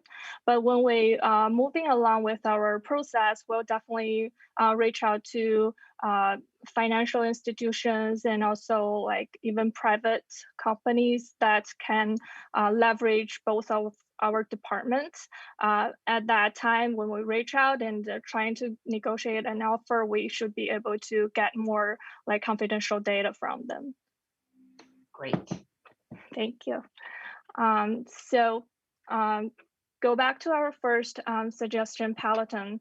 Peloton is an at-home fitness equipment manufacturer, as well as the largest interactive fitness platform with over 3 million members right now. They have successfully combined fitness hardware equipment and technology into we would call it a fit tech company. The revenue for both departments have been skyrocketing during the past few years. And this strategy, we think, aligns with our business model and goals. Peloton is also looking to expand their online community and wellness contents. Currently, their major hardware are stationary bikes and treadmill. They're also investing in wearable devices and other form of online classes, including strength and cardio to support their current product lines. However, there is a lack of effective system to track users' health and wellness data in their current ecosystem. I am personally a huge fan of Go Faster's kickboxing classes and how your devices track not only like users' sports record, but also other like general wellness data and how you can share it in the community to motivate yourself. We believe these features would be a great addition into Peloton's ecosystem.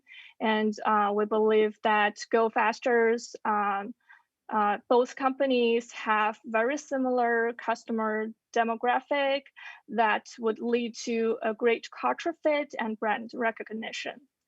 And our next recommendation is Lululemon. Although being originally in the traditional sport clothing industry, Lululemon has recently acquired a connected fitness system provider called Miro for $500 million in cash. Miro is a connected fitness system that streams live and on-demand classes to users in-home through a responsive display. This acquisition has been successful, and Lululemon's stock price went up by 800 after the deal was announced, like in the same day. Similar to Peloton, Miro currently does not have any wearable devices or an effective tracking and sharing system. So we believe Go Faster's additional devices and strong online community will complete their product line and drive the long-term growth of revenue. And again, the two companies have great cultural fit, and we believe Lululemon will bring their sweat life to the Go Faster's community. Last but not least, we have the tech leader, Amazon. Amazon has shown great interest in the wellness and tech combined industry.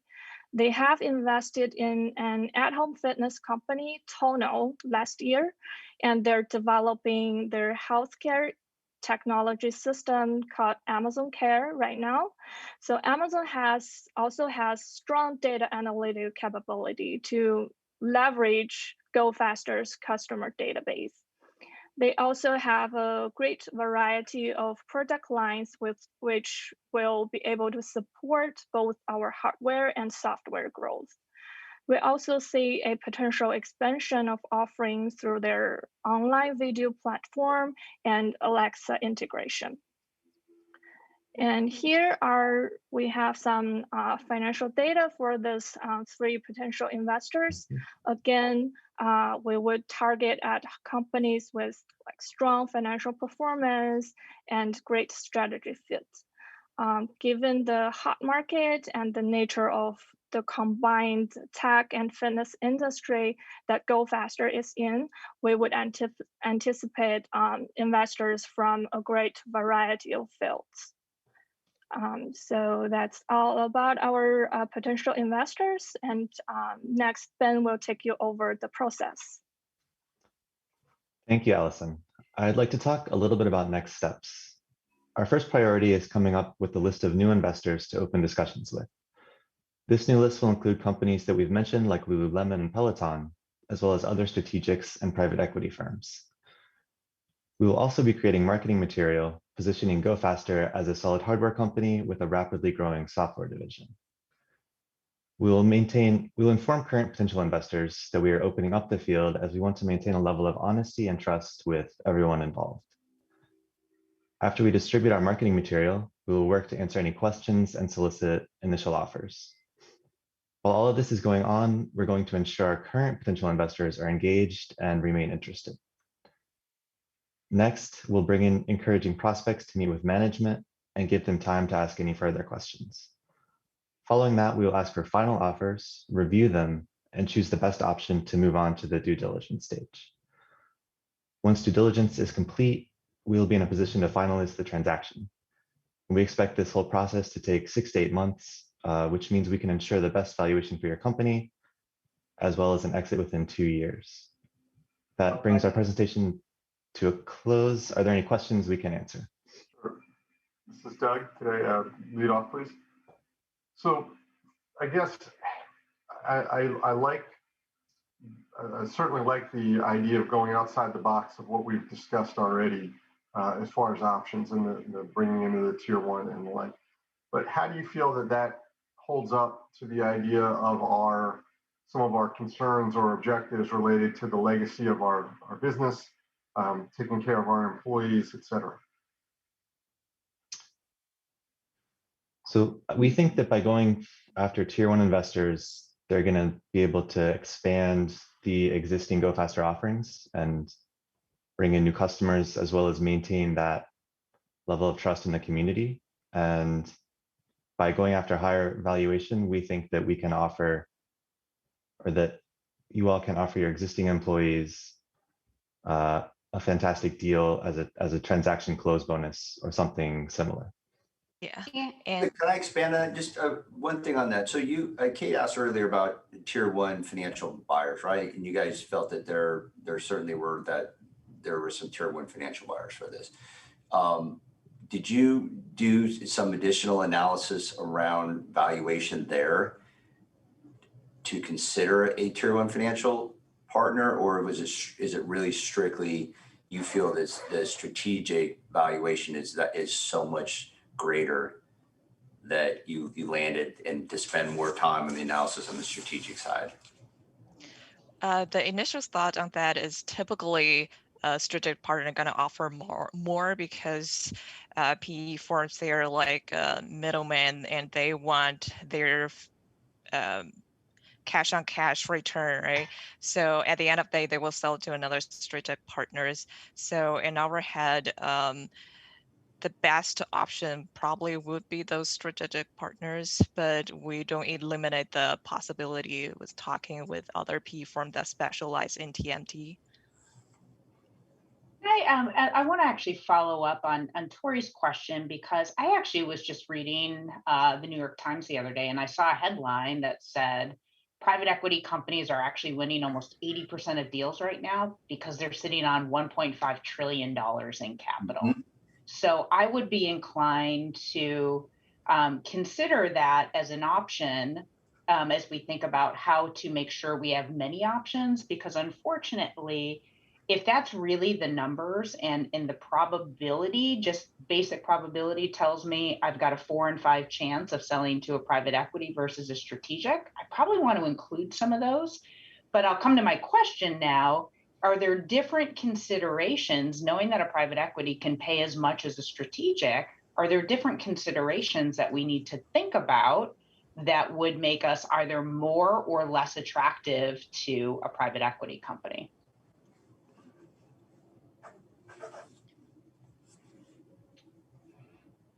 And I'm happy, and I'll give you an example. I'll tell you what I'm thinking.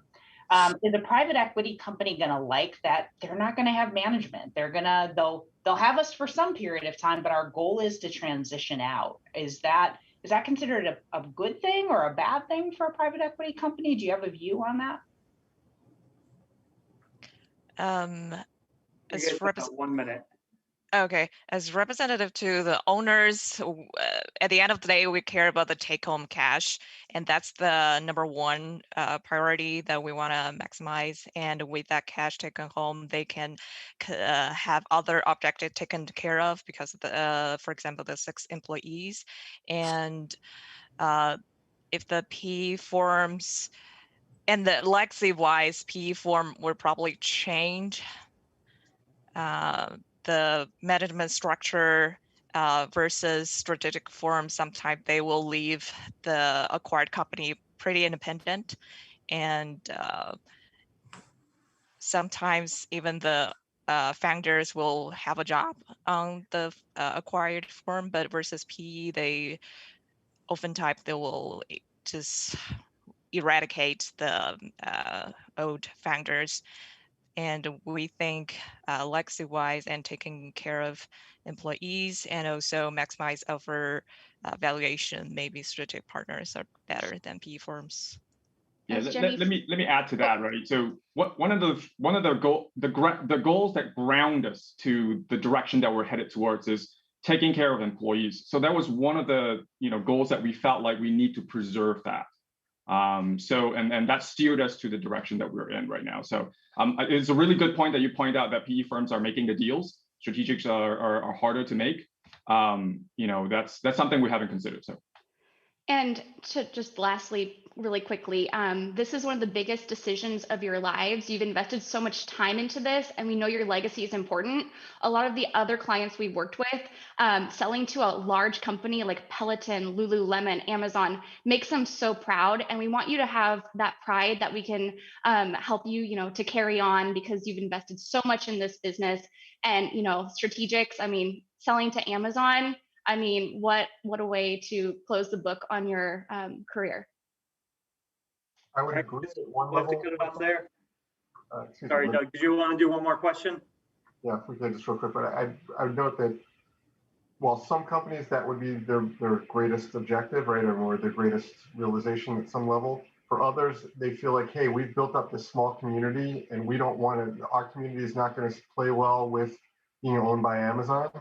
And so I think that those, it's really kind of a transaction by transaction or potential acquirer by acquirer subtlety that needs to be assessed to determine what that right fit is. And quite honestly, a PE firm may or may not be a good fit for us, but some of them might really want us because of, or might want us, the Pitlocks, to stay on board because that's who they see the management as being. Others might be very happy to bring in a new management team to take this over.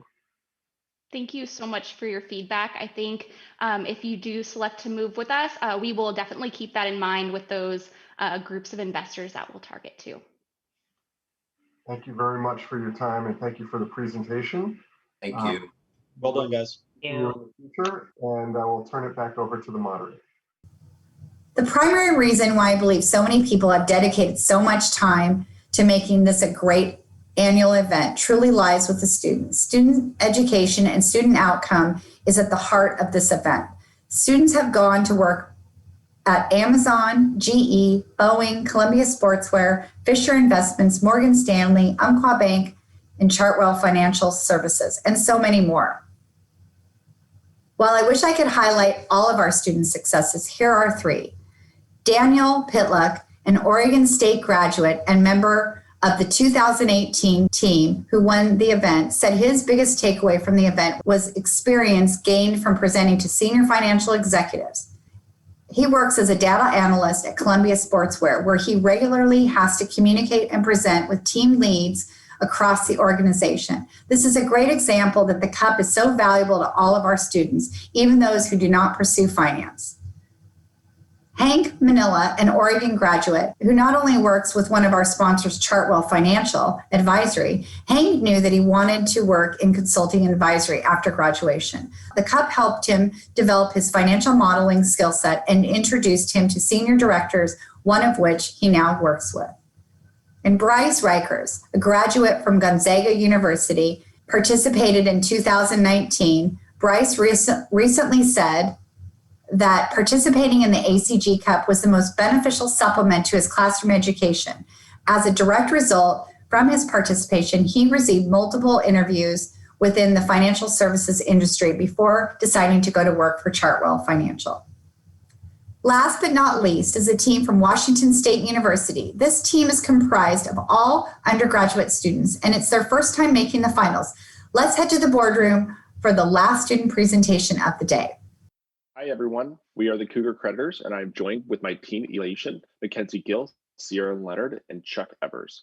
The Cougar Creditors have successfully merged Go Faster with Get Healthy in the years prior. Today, we will be talking about the next steps for Go Faster and what the Pitlocks require. The Pitlocks want to make sure that the 6 main employees that are mainly in the hardware division are very well taken care of. They also want to completely step away from active management within 24 months.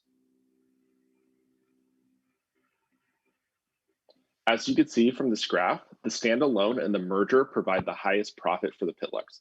The private equity values provide good profit, but can come with some risks that will be explained today. And now I will pass it on to Chuck Evers, who will be talking about our recommended strategy. Hello, everyone. I'm Chuck. The recommended strategy for us is to sell to Peel Fitness.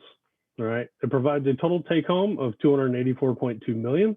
This came from our discounted cash flows and our EBITDA multiple of 21.2 multiplied by our public comparables of 13.4. It provides a low risk to employee jobs as the company Peel Fitness is trying to envelop us to round out their offerings to their that round out their offering within the market. The synergies of the combined entity work well together. You have 3 different manufacturers. You have a small software manufacturer. You have a large hardware manufacturer in the bicycles from Peel Fitness. And then you have a small hardware manufacturer within Go Faster. Now, the synergies of these work well because of their compatibility. Within the bicycle industry, there's been electronics, small electronic focus and bolt-ons to the large hardware. So we don't feel that there's any problems within the synergies of these companies. Now, this opportunity also provides the ability for the Pitlux to completely step away from the management role, as they'll be acquired by Peel Fitness, and they're not looking to diversify their ownership at this time. Thank you. Next slide. All right, so let's talk about Peel Fitness's debt after the merger. The risk of bankruptcy for Peel Fitness, the max debt load is $375.64 million, and this was arrived at based on their EBITDA multiple and our EBITDA multiple times the less their debt load of 80.6 of existing debt. The debt post-acquisition is 364.8. This leaves a $10 million fudge factor in there, which does give us a little bit, make us leery of the bankruptcy option. But they do have a remaining 59.7 in free cash flow after all debt payments, required debt payments for the year, so they could drastically reduce this debt. And if you look at the chart on the right, the total debt comparison after 2 years is drastically reduced with a much larger portion available to instantly reduce debt based on free cash flows. The debt to EBITDA comparison, public comparables are roughly at 1-to-1 ratio between their EBITDA and their debt. Peel Fitness is at 3.5 times. We don't see this as a problem because in the industry, banking industry, up to 4 times leverage is acceptable. Next slide. Can I ask you a question? As you think about that debt profile, from my perspective, since this would be an option that we're selling all of our ownership, the risk for bankruptcy for me is definitely a legacy risk versus anything else. But I'm wondering if this debt load drives any issues with transaction certainty. You know, we're ready to exit this business. So are you confident that Peel Fitness could get this level of debt? Are you confident that the assumptions that have been made here are at market? So for instance, if you have a same 9% interest, what happens if they get 12? Does this deal not happen? And so I want to make sure that there's nothing that would, if we chose a single path here, nothing happens that all of a sudden means that we don't have a deal at the end of the day. Thank you, Kate. I believe that there is no issue. If the debt were to go up to 12, the interest rate were to go up to 12%, I don't believe that would affect this deal at that time because of the free cash flow remaining after you have all of your mandatory debt payments taken care of. They can drastically reduce this debt more if they wanted to. Okay. Thank you.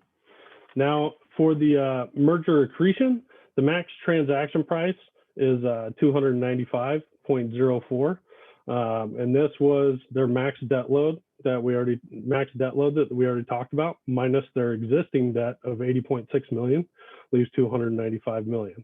Now, this $295 million is not our asking price. We're confident in our asking price of $284 million, but this does give them a range if one of the other opportunities was to come up with a higher price tag and you wanted to pit them against each other. I guess, Charles, my question on this is, you know, to us, the biggest risk to Peel is them kind of showing up to the dance and like successfully getting a deal done. And if I'm them and I mean, if you brought to us a deal that was 2% accretive, like, which sounds small, and you basically said, I have to lever the heck out of my company, and they're acquiring a company that's of like, you know, we're a big bite for them. It's sort of like a bet the company type decision, frankly, for them to acquire us. And all for 2%. I mean, is this really our number one option? Yes, I do believe it is, Adam, because it meets the goals of the Pitlucks. Your company is safe at this point. You don't have to worry about sell-off, which is going to get talked about later. As far as the hardware division being sold off, we'll talk about that. But the accretion here is you get to ensure your future and that legacy within the industry. I totally agree with that part. I mean, it's a great deal for us. Yes. I just wonder like why the heck they would do it. And if we're going to put all our eggs in one basket, or if you have something else in mind from a process perspective that is going to, you know, provide us some fallback plans. I would add on to that, Charles, and this is obviously for the full team. And is 284 million the maximum value relative to all the other options that we're looking at, or is there something that's not out there? I'm curious to know what you think is the value potential for Rose City or for any of the other potential paths that we're sitting on. Because I mean, again, my biggest concern, and I think Adam shares it, is I feel like there's deal risk here, because this does feel like for them, again, great deal for us, but I feel like, okay, can these guys actually get it done? What happens if there continues to be pressure on retail? What happens if supply chain issues prevent them from getting the equipment that they need and their revenue declines? There's so many what ifs that I'm actually concerned about their business and their ability to get it done. So I want to figure out, is there another option that we have here too? Currently, right now, I believe that this is the best deal you have in front of you. Later, we'll talk about an open market transaction, but for right now, this is where we're at, and I'd like to get through this, and then we'll talk about the other strategies that are out there. Perfect. All right, thank you so much. Again, benefits. So the disadvantages, if PL Fitness goes bankrupt, there obviously is no legacy, as we've discussed. The advantages, reasonable safety in the employee jobs. Again, PL Fitness is absorbing us so that they can round out their offering within the market. They're able to completely step back from the business. You are able to step back completely from the business as a Pitlucks. And then there's also a larger brand recognition, because you're going to have PL Fitness and Go Faster on the same box in those big box stores with that new brand recognition. There's also an option for a potential modification or severance package. The Pitlucks, you guys are care for six of your employees like family. You could easily put together a severance package of $3 million for those 6 employees. And after a 37% tax rate, that'll leave 1.89 million for those employees that you truly care about. And that still leaves you with a total take home of 266.2 million with all of your goals met throughout the case. Thank you. And now I'd like to pass it on to Sierra.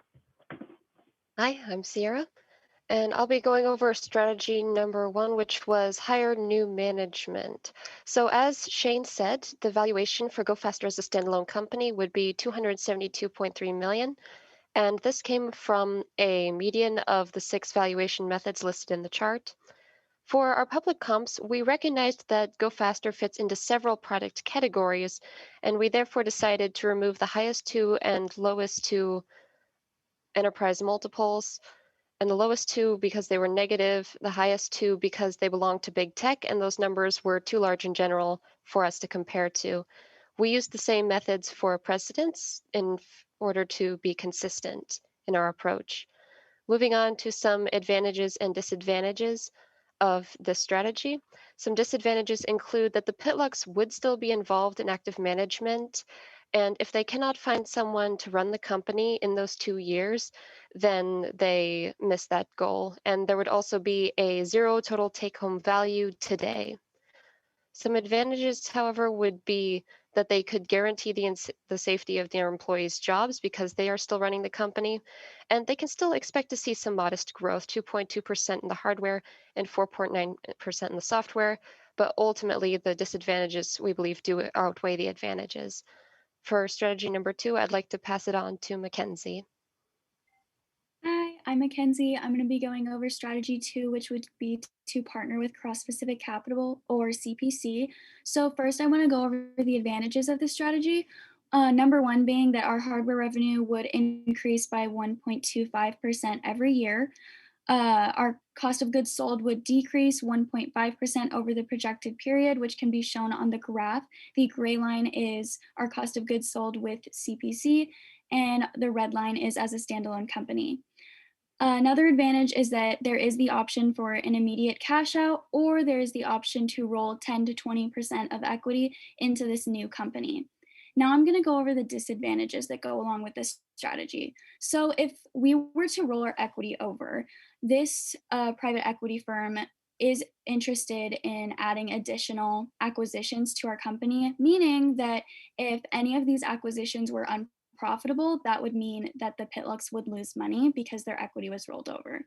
Also, CPC specializes in international growth, so we believe that they would outsource our labor internationally, specifically to Asia, which would cause the decrease in our cost of goods sold and the increase in revenue. However, that means that jobs would be lost in the US.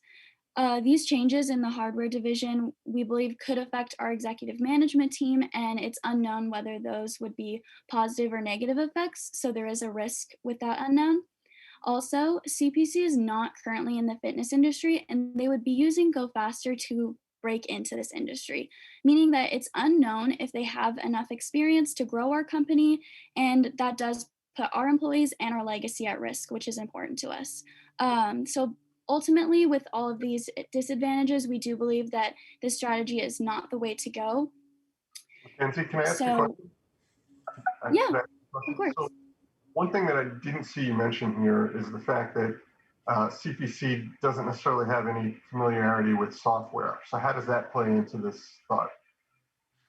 Right. So that's definitely also a disadvantage, is that there is a huge focus on our hardware division and little is mentioned about our software division, which, although we recognize that it is much smaller and that our hardware does increase or make up most of our sales, we definitely are growing our software division. So that was also something we considered, and that it's not said that they would get rid of our software division, but it's also, they don't mention being able to grow it, especially since they specialize in growing our manufacturing internationally. We don't know what that would mean for our software division, so that's also something I considered when thinking about this strategy. Would that potentially lead to there being more options with them, meaning that maybe, is there something else that could be done, use them in conjunction with anything else or another idea? Would that make any sense? Using them in are you talking about software? Sorry, just clarifying. I guess given that they don't have a software component to their background, could we consider other ways of working with them? Maybe that if we only considered selling the hardware off. Yeah, I think that would be a great idea. If we were to sell our hardware division, that still that brings up a couple of concerns for me, just because 5 out of 6 of that executive managed team is in our hardware division. So if we were to sell our hardware division, that's a bit of a risk with those employees, and still the loss of jobs in the US, knowing that this private equity firm would definitely outsource our labor. So those are just some of the concerns that would bring up just for me personally. So I definitely think that's something to consider, but I definitely think there's also some risks that would go along with doing that. Thank you. Yeah. Right. We'll take a look at strategy number 3, partnership with the private equity firm Rose City Capital, which does, of course, offer some disadvantages as well as advantages. First of all, Pitlux are not offered an equity stake when compared to the private equity firm like Cross Pacific Capital. They're getting a $254 million cash out, a complete cash out, which does mean that they're able to take a complete step back from management. But this brings us to our next disadvantage, which we're really worried about, is that the hardware division was not discussed during this process. They have the software FitFlix. It seems like from what we've read that the two, Go Faster and FitFlix, would combine together really well and could work together. But the hardware division is where our employees are at. And since it was not discussed, we think that there's a high risk of Rose City Capital just getting rid of or selling right after the acquisition that hardware division, which of course would not meet our goal whatsoever. And we believe that we do need to ask them some more information regarding that, since it was not discussed and the hardware division is at risk. Can I ask you a question? Yeah. Is there any, I actually think you had a really creative suggestion earlier that in any deal that we do, maybe we just create this pool of money that we take care of those hardware employees. So yeah, if you removed that as an obstacle, is this a bad option? We believe so.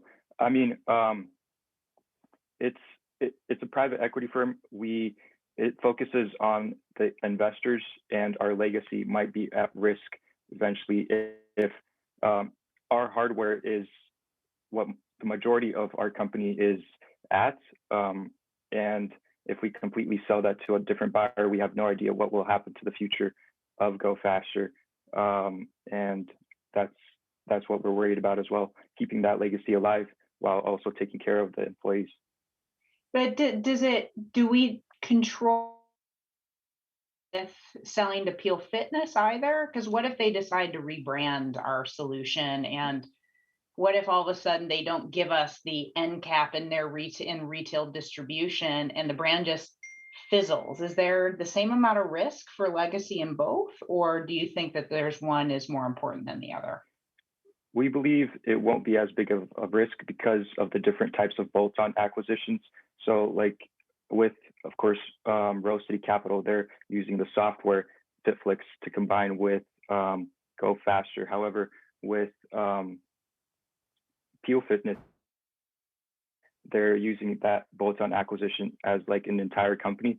So they'd be able to like use both the hardware and software division and complement their own company as well and work together through that. But we definitely still need more information from both Peel Fitness and Rose City Capital regarding the exact details. But we believe that Peel Fitness offers a less riskier option. Okay. So we also did consider the idea of a broad auction, either between the three buyers or between all of the interested parties. Of course, Rose City Capital and Cross Pacific do have the option of placing a higher bid, but we risk the fact, as we mentioned, some of the goals do not align, and Peel Fitness might step away from this deal if the other two buyers place a higher bid that they won't want to work with. As far as all the interested parties, we've considered other businesses that might be interested, like outdoor fitness companies,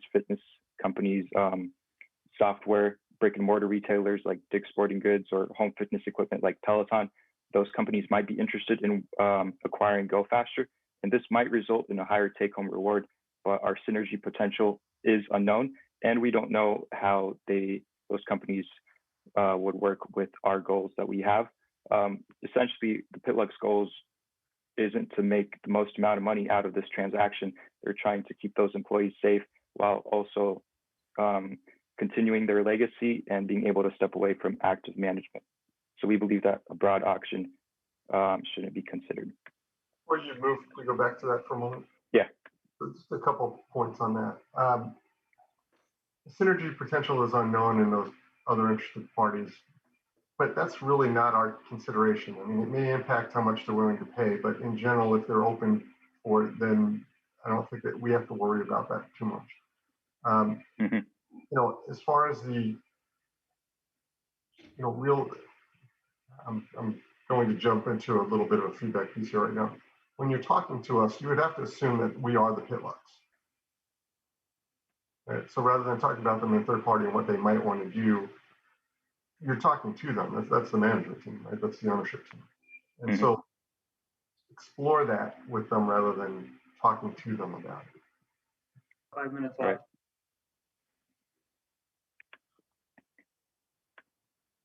Next, we'll just take a look at the different strategies once again, summarize them and compare them. When comparing Rose City Capital with Peel Fitness, like I've mentioned before, they're similar transactions where they're both bolt-on acquisitions. However, one is, for example, with Rose City Capital, it's FitFlix. They have FitFlix. They're trying to combine it with the software that GoFaster has to offer, which we do risk the hardware division being sold off to a different buyer. And with Peel Fitness, they're combining the entire companies together, so they would complement each other and work together as one. There's also different goals for the acquisition, like I mentioned before. There's, with Rose City Capital being a private equity firm, they're trying to make money for the investors in the short run, while Peel Fitness is trying to grow their business, grow their legacy, and make sure that they have steady growth over the long run. When comparing cross-Pacific Capital with Rose City Capital, it comes down to whether we want that equity role versus just complete cash out. But we do have to consider that Cross-Pacific Capital is going into a new market. They're using GoFaster as a platform investment, which means that they're building off of it into a whole new territory, while Rose City Capital is already kind of established in that fitness software field with the acquisition of FitFlix, the software, which of course would result in different synergies where where one company is diving into a whole new market and the other is building off of their existing acquisitions. And as you can see here, we believe that once again, strategy number 4, to sell it to Peel Fitness, is the strategy that we want to go with. And Shane will summarize that once again. So now that we have seen all the strategies, we would still like to end this with why we chose the merge with Peel Fitness. Their total take home is $284 million, and that still allows you to do a lot with that. And as Chuck has explained, they have a high debt to income ratio with this merge, but after the first 2 years, this will be reduced to lower than the total free cash flow. So we, again, don't believe that there's going to be an issue with bankruptcy or solvency. They also have the option to provide a substantial severance package to those 6 main employees to make sure that they are well taken care of. And now we're going to open it up for any questions. So from a process perspective, so how do we go about executing this? You know, as our investment bankers, your job is to talk to people and kind of create not only high value but high certainty. We have a few different interested parties here. You've said that you think that Peel is our preferred outcome, possibly the highest value. How do we run this process so that we can maximize that certainty? So, I mean, first of all, I think we definitely need more information, especially from companies like Rose City Capital, regarding our hardware division. We need to find out like the details, what they're planning on doing exactly, because they haven't mentioned it before. We need some more information regarding that.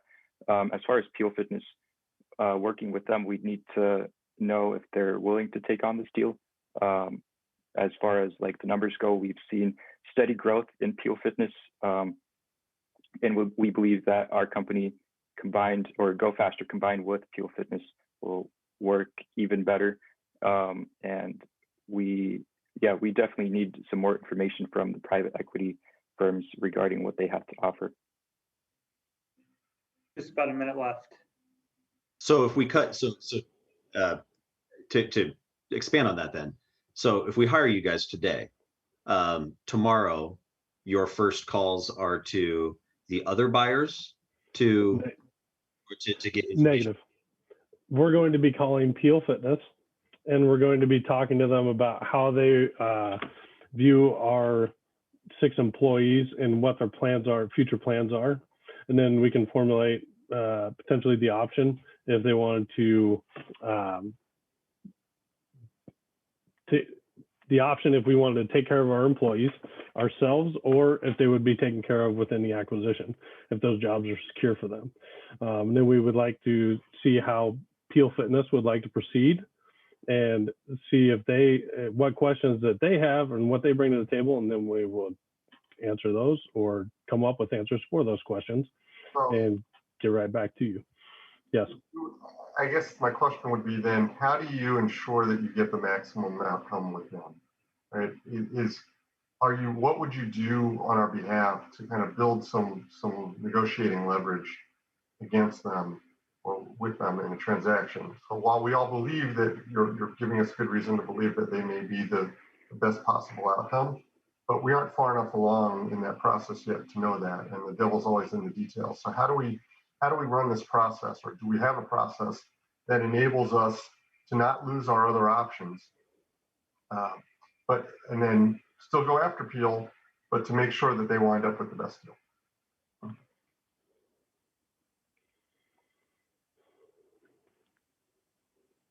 We would I think. definitely run. Yeah, go ahead. Go for it. We would definitely start talking to Peel Fitness about it. And we want to make sure that their credit is good enough. And as they've already stated that they have a line of credit that's good enough for this, we want to double check and make sure. And then from there, if we will push our offer out at maybe 10 million, a little bit higher, and see how they come back to us with it. And if they don't respond positively with that, then we can start exploring some of the other options and potentially do an open market sale as well.